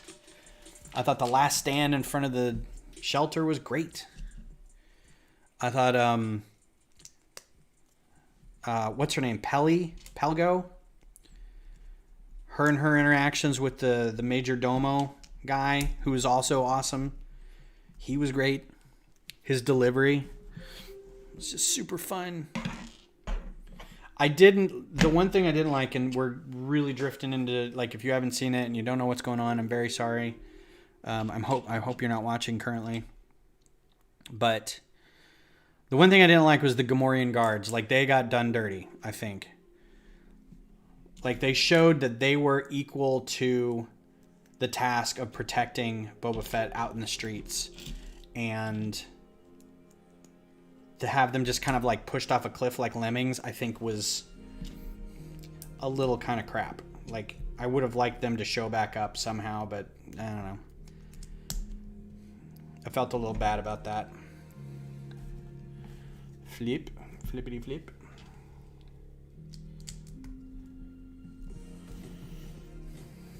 But everything else was... I thought the fight with Bane and Boba Fett was good. Like, he kind of came back and was like, no, I'm gonna win because of this, you know, because of something you don't know that I know. The gaffy stick, the remembrance of the family that he had for however long he was there. Just thought it worked out really well.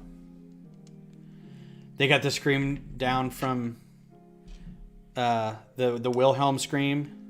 Oh no, them falling off the squealing, falling off the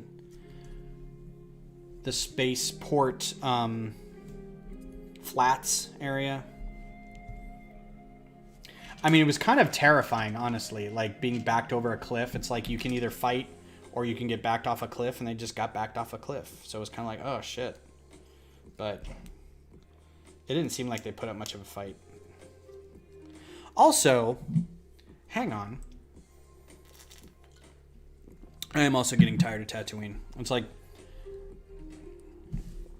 Luke had said, if there's a bright center to the universe, you're on the planet that it's farthest from. And I'm like, you obviously haven't seen everything since episode 4, which can't seem to get away from Tatooine. It does, Star Wars does have a bit of a Tatooine problem. They've got a full galactic map they could choose from. And every time it's like, oh, we're hiding out on Tatooine. It's like, which I thought was great about The Mandalorian. They're like, Navarro. They go back there a couple times. I'm like, good, that's this story's kind of home base. Great, use it.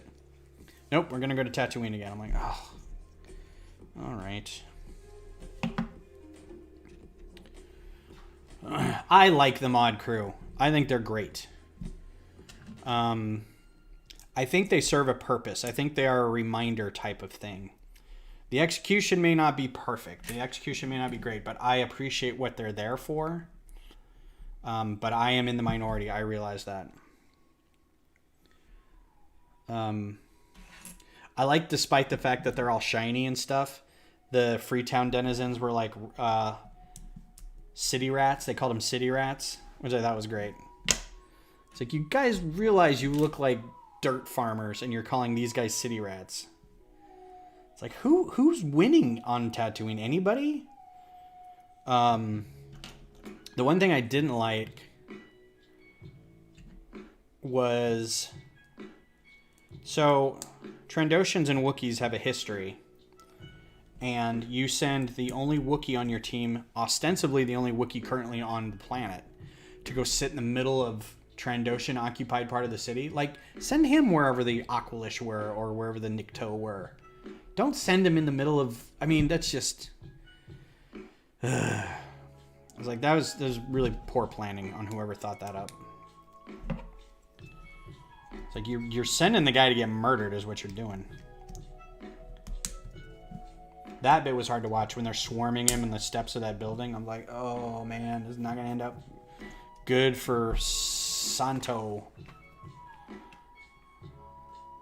So the dialogue's a little stiff. I think it has been since the beginning.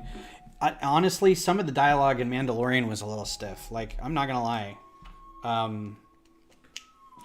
Whoever's writing for Fennec is not good.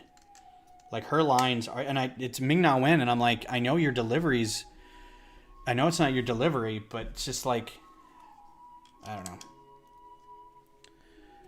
I'm gonna try not to be an apologist about it.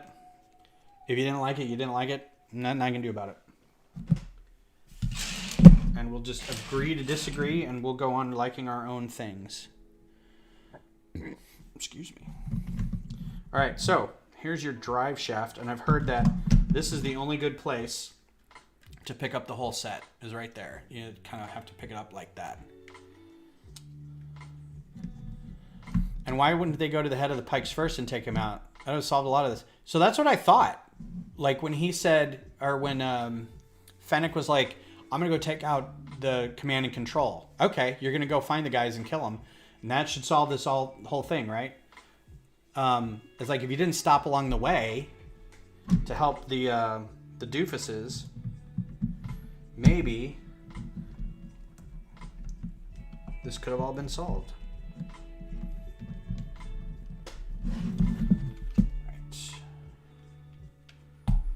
All right, you know what that little hatch is? That's for Luke to open it up and throw a boomer in there. Boom, boom. Whole thing goes down. All right, so I think that's on there as tight as I can get it. Okay, because I heard that's like not real stable. Seems all right. Nope. I say as I break it.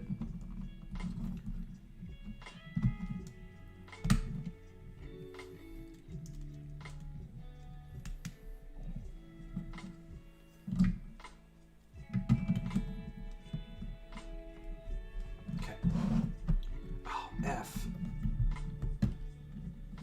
Well, what the deuce here, yo?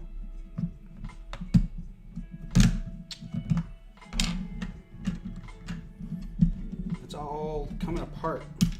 Well,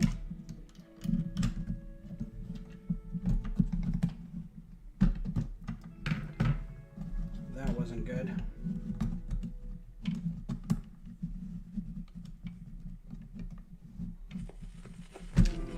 Greebles are great on this set. Yeah, I'm a sucker for Greebles, man.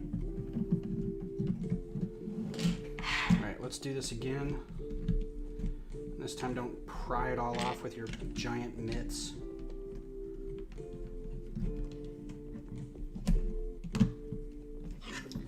So I'm about halfway through. I feel like that's got to be another... Did I miss something on covering that up? It feels like that's a... Nope. That's just on there like that.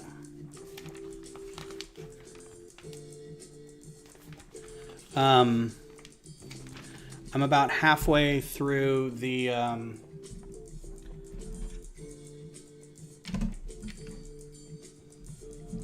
High Republic books, or book, the last one, and I'm enjoying it. Something about it is not sitting right with me though. I feel like it's throwing a lot of characters at me, and I'm not really like I feel like I'm not getting it.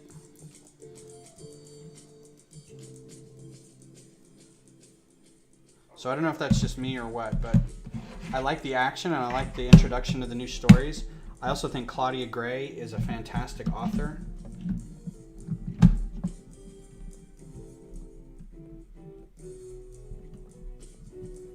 Okay, don't mess with it.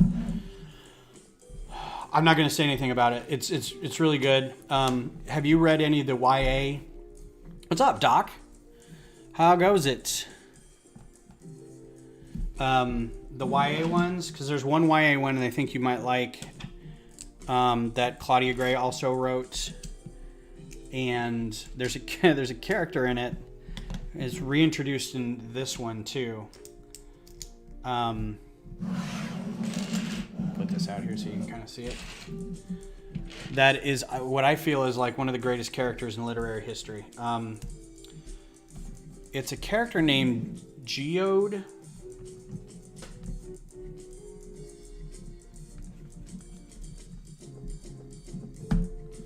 And I think I've talked about this before, but it is a It is a character that is a rock. And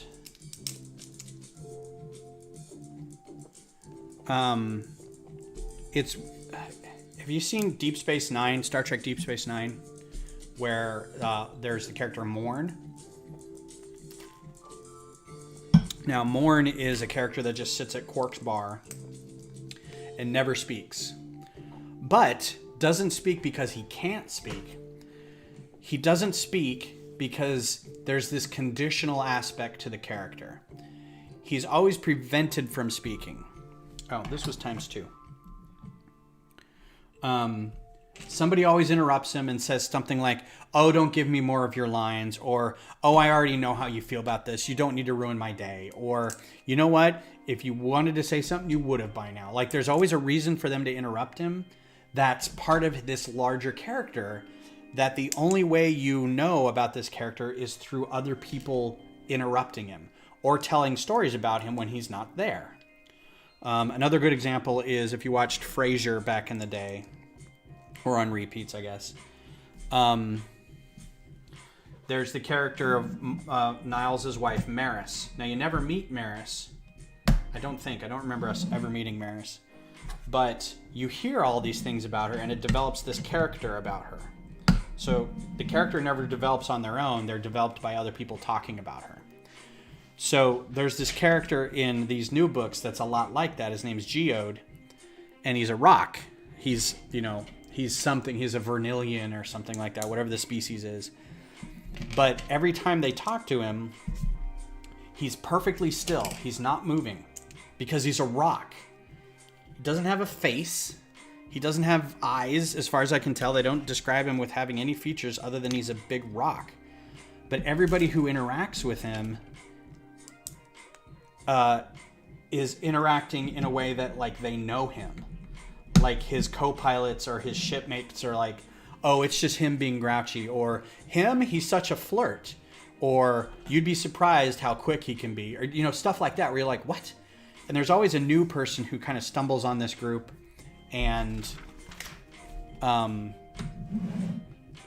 is introduced, and they're like, oh, you mean that not, this one guy walks by and he's walking through some mist or something, and he sees basically like an obelisk, and he just kind of walks by it and doesn't think anything of it. And then he gets to the ship and he looks back, and the obelisk has followed him and it's now standing behind him. And he's like, what? And so they're like, oh, that's Geode, blah, blah, blah. And he's like, so wait, let me get this straight. It's a rock, right? And it's just sort of this tongue-in-cheek. It's so good. It's so hard to describe, but I absolutely eat it up. And I love when authors do that. So I'm here for it. And Claudia Gray, I've read Claudia Gray novels forever. She's always been one of the better Star Wars authors, I feel.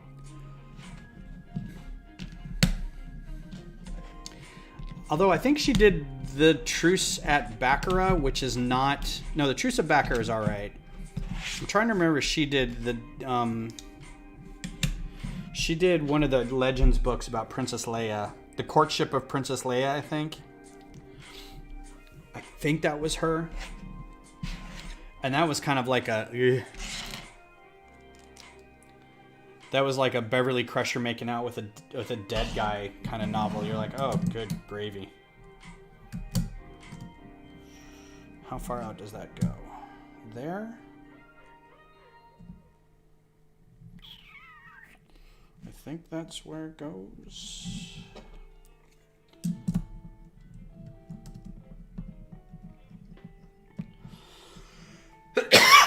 Excuse me.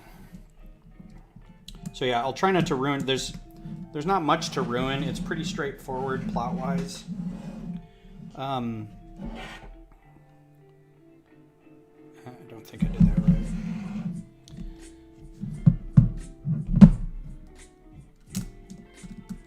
But I just really like what the High Republic is doing. I know people gave it some crap because they're like, the High Republic, what? But I like what they're doing. They're turning the universe into not the Skywalker saga, which I think is good. You know, it needs different things to kind of start telling other stories other than this one family that's ruining the galaxy.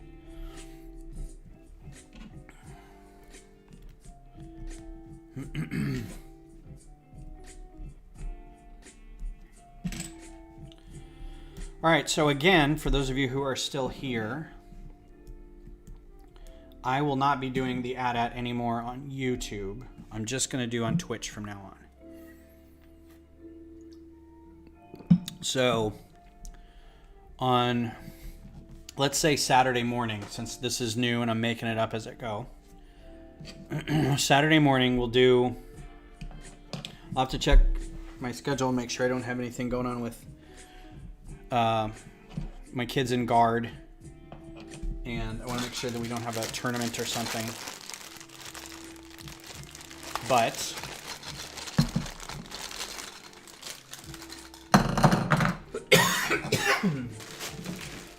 if nothing else comes up, then let's say Saturday morning at 10. I'll do a couple hour stream on Twitch of this, and then Sunday we'll go into the Globe on YouTube and Facebook. I think that would be an equitable trade.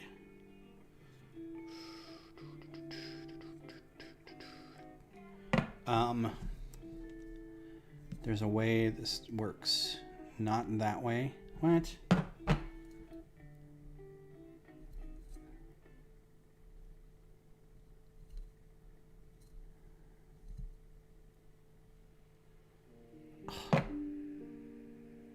Oh, just that piece.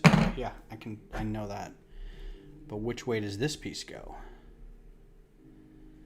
That way. Right? No, that way.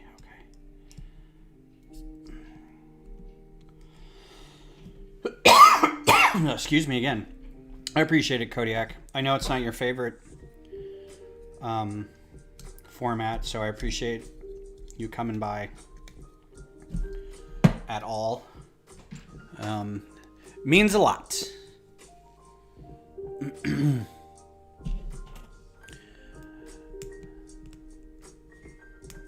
I realize you have your choice in streaming content, so we're glad you picked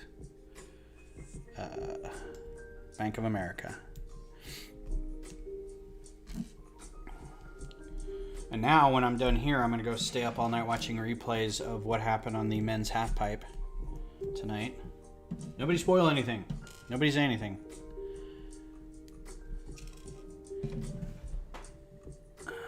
Looking at my phone to make sure nobody's texting me about the results, because I don't want to know.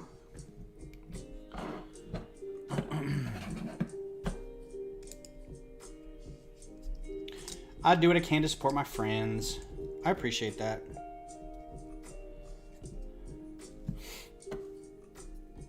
I still haven't bought that weird game that you were playing.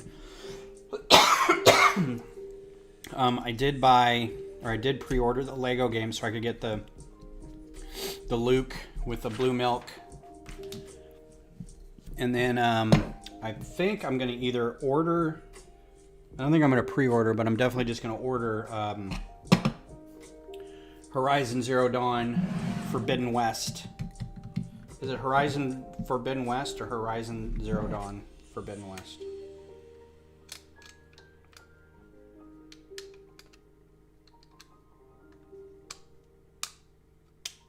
You're watching Half Pipe right now. Oh, come on. There we go. Oh, this is going to be touchy. I can already tell this is going to come apart at some point, and I'm going to be mad.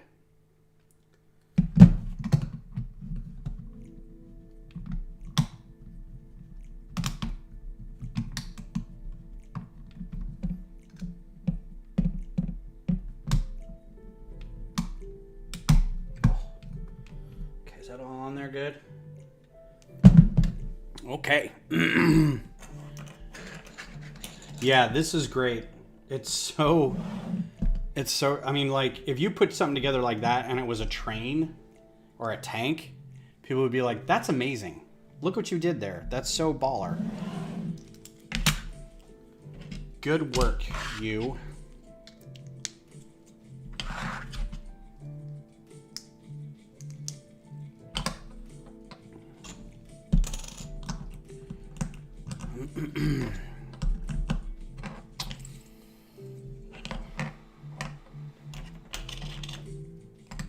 I am excited about the globe too. I think that's going to be a fun build. I think this specifically is just it's kind of on a whole other level. It's like getting the Colosseum or the Titanic. You're just like, yep, this is a thing. But I think the globe's going to be good. I think it's going to be fun. I think I got a little bit of flack initially. I'm kind of... How far into it? Oh, I guess it just goes that far. Okay.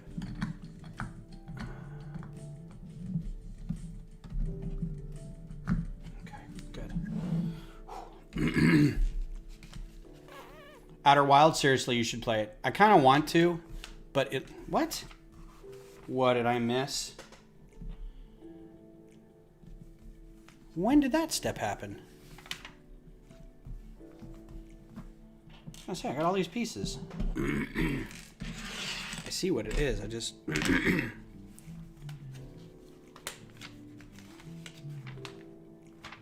Oh, this was a while ago. Who distracted me? I blame Doc. Oh man, this was a while ago.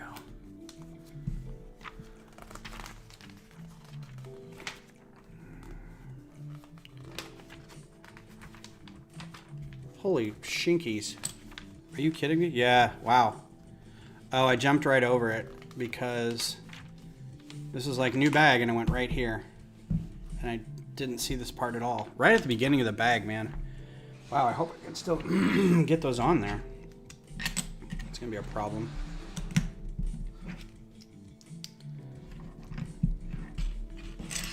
All these parts.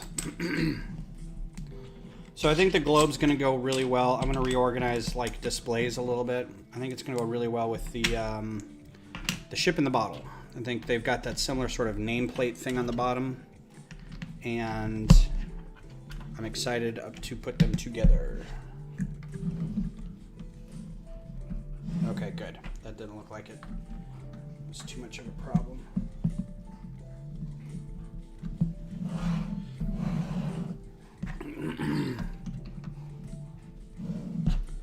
I do appreciate the fact that a lot of these things you can kind of push against another thing to make sure it goes on there okay. All right, so there we are. About 15 minutes left. I'll open another bag. I'll just have to move it all off when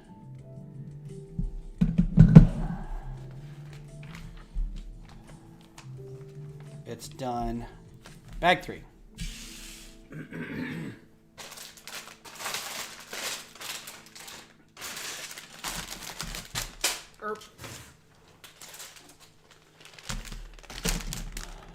Put the globe in the corner of my desk. That's really a good place.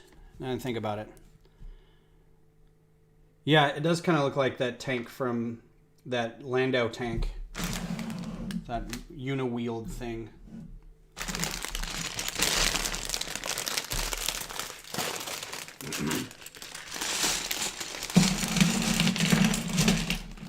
You spin it when you sit down.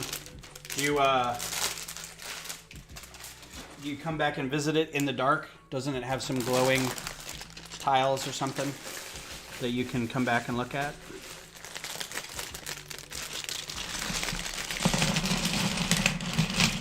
Ooh. Bag 3 is 5 bags. Yo, dog, I hear you like Technic pens. Holy crap.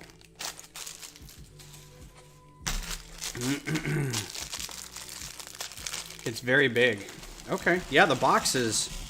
Jeez, man. Want some half pins? It's a new BuzzFeed article. The UCS AT-AT is a good Technic building set. It's a good Technic parts set.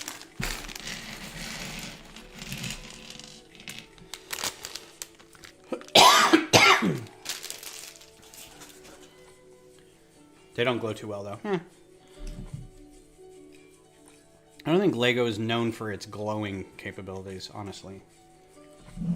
I've never thought, you know, I need something that glows in the dark. I'm going to buy some Lego. Flip over. Okay. I've done flipped yet. 1, 2, 7. Oh.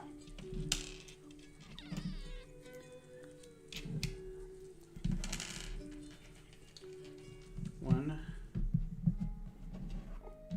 2, 3, 4.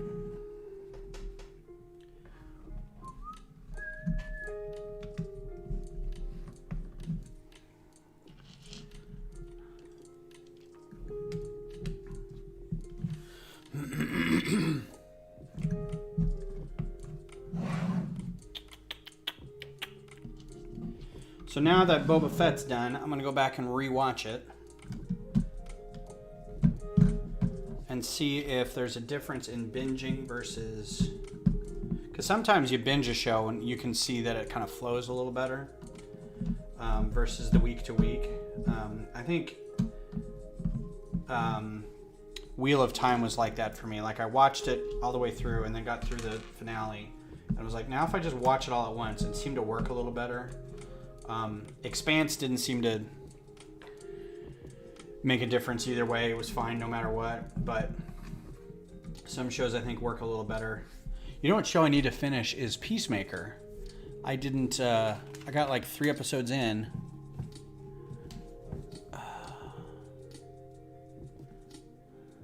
And haven't finished it yet. Oh, look at that. That's one of them big gear boys. I think this is like one leg, one knee.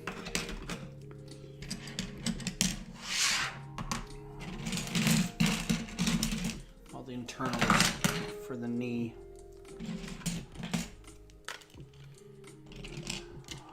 Yeah, me neither. I wish they did glow, to be honest, and it was a solid brown. Ooh, these are one thing I got for Lug Bulk one time. I got like a bag of these. So I got like 150 of these. They're great for like large starships.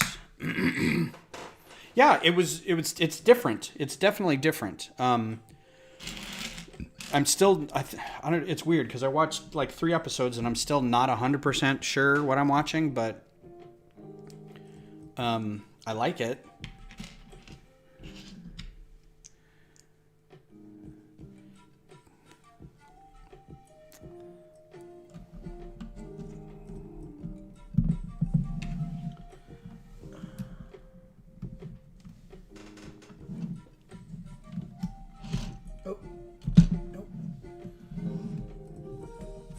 Having seen like other people's videos of them putting this together, I'm like deathly afraid of touching anything in here.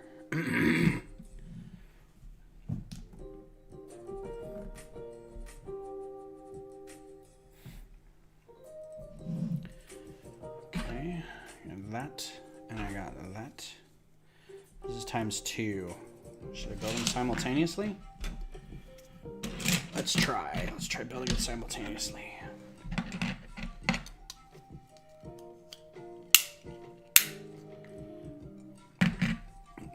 So this instruction didn't have it say click, even though that is a very satisfying click.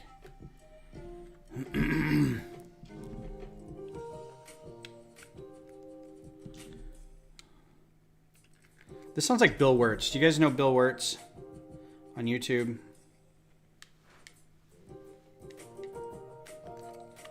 It's like that, like pauses at weird points and just doesn't.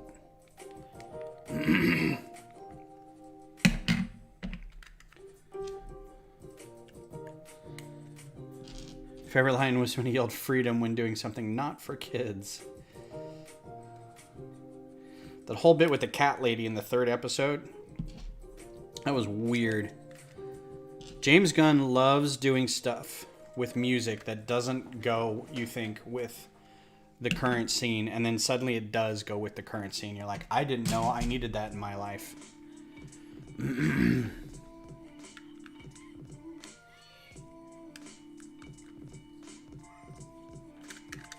He's really good with his music choices, that's for sure.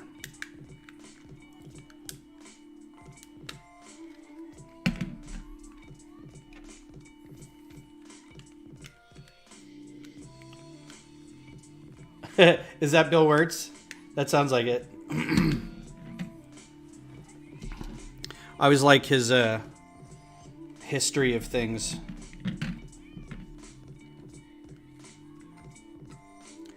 Is it all the way through? Do we push it all the way through? Yeah. I have a feeling we're getting close to the no-no section of this set, where you just put something in between in this box, and then it goes, yeah, that's locked in there forever.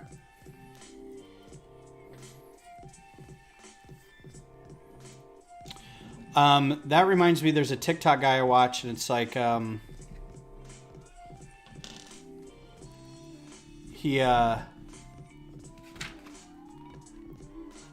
yep, this is the no-no section. And I know that there's a fix for this. Like, there's no reason it has to be this piece. So, if I can remember what it is real quick. You put this in here.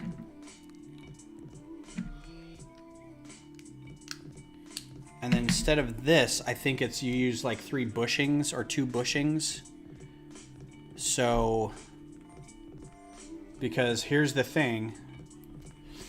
You guys know all about this, right? About this bit that doesn't work, or that works. So, if you don't, there's this, and then you put this in here, right? You put this guy in here. I can't do without not seeing it.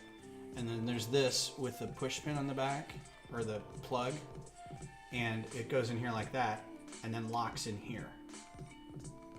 So there's no, this doesn't slide back and forth. The only reason this is here is to keep this from, I don't know, if this pushes in, it doesn't, all right, Brad, take it easy. Yeah, I'm about 10 minutes from being done. But I'm thinking that if you put, I don't know, I kind of want to keep these out and then put in a couple bushings instead, like 2 bushings.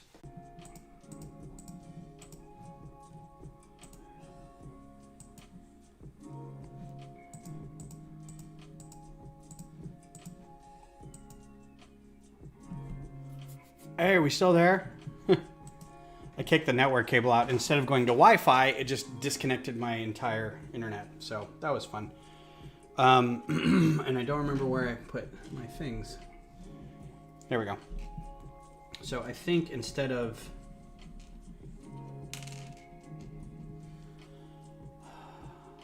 I think this is big enough. Yeah. So I think I'm going to try to do this instead. So if I ever take this apart,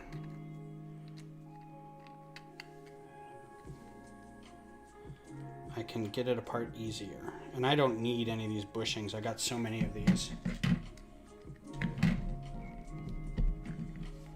I don't think this impacts anything structurally either. So, I mean, you can see that doesn't really do anything. It's kind of so much in there. It's fine. It's not really going anywhere. So I will have extra of these in green. Don't think I've got any of those in green. Okay.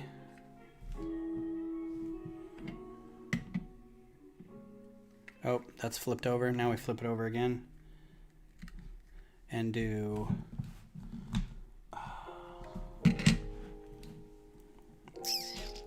that. And... oh, where is it?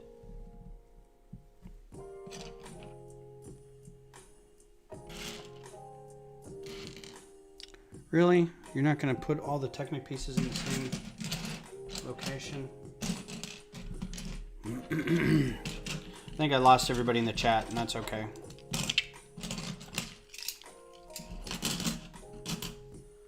I don't know if I'm still showing as streaming or not, but we'll, it says it's still going.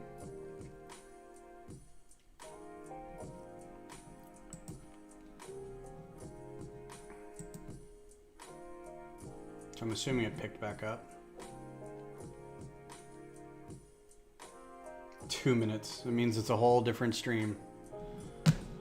I really need to get a wired connection over here. This is kind of dumb. That piece and a piece that doesn't want to show up for me. There it is. And then 2 of these handlebar dudes. So I'm going to, yeah, what I'll do is I'll leave this until Saturday, and then I'll finish this bag, maybe do a couple more bags on Saturday, and make sure the table's cleared off so I can start the globe on Sunday. And I realize that nobody's here to tell this to, so I appreciate you being here, and I'm gonna go ahead and call it. So you guys have a good night. I'll see you Saturday on Twitch. If not, I'll see you Sunday back here on YouTube, and have a great night. Bye, everybody.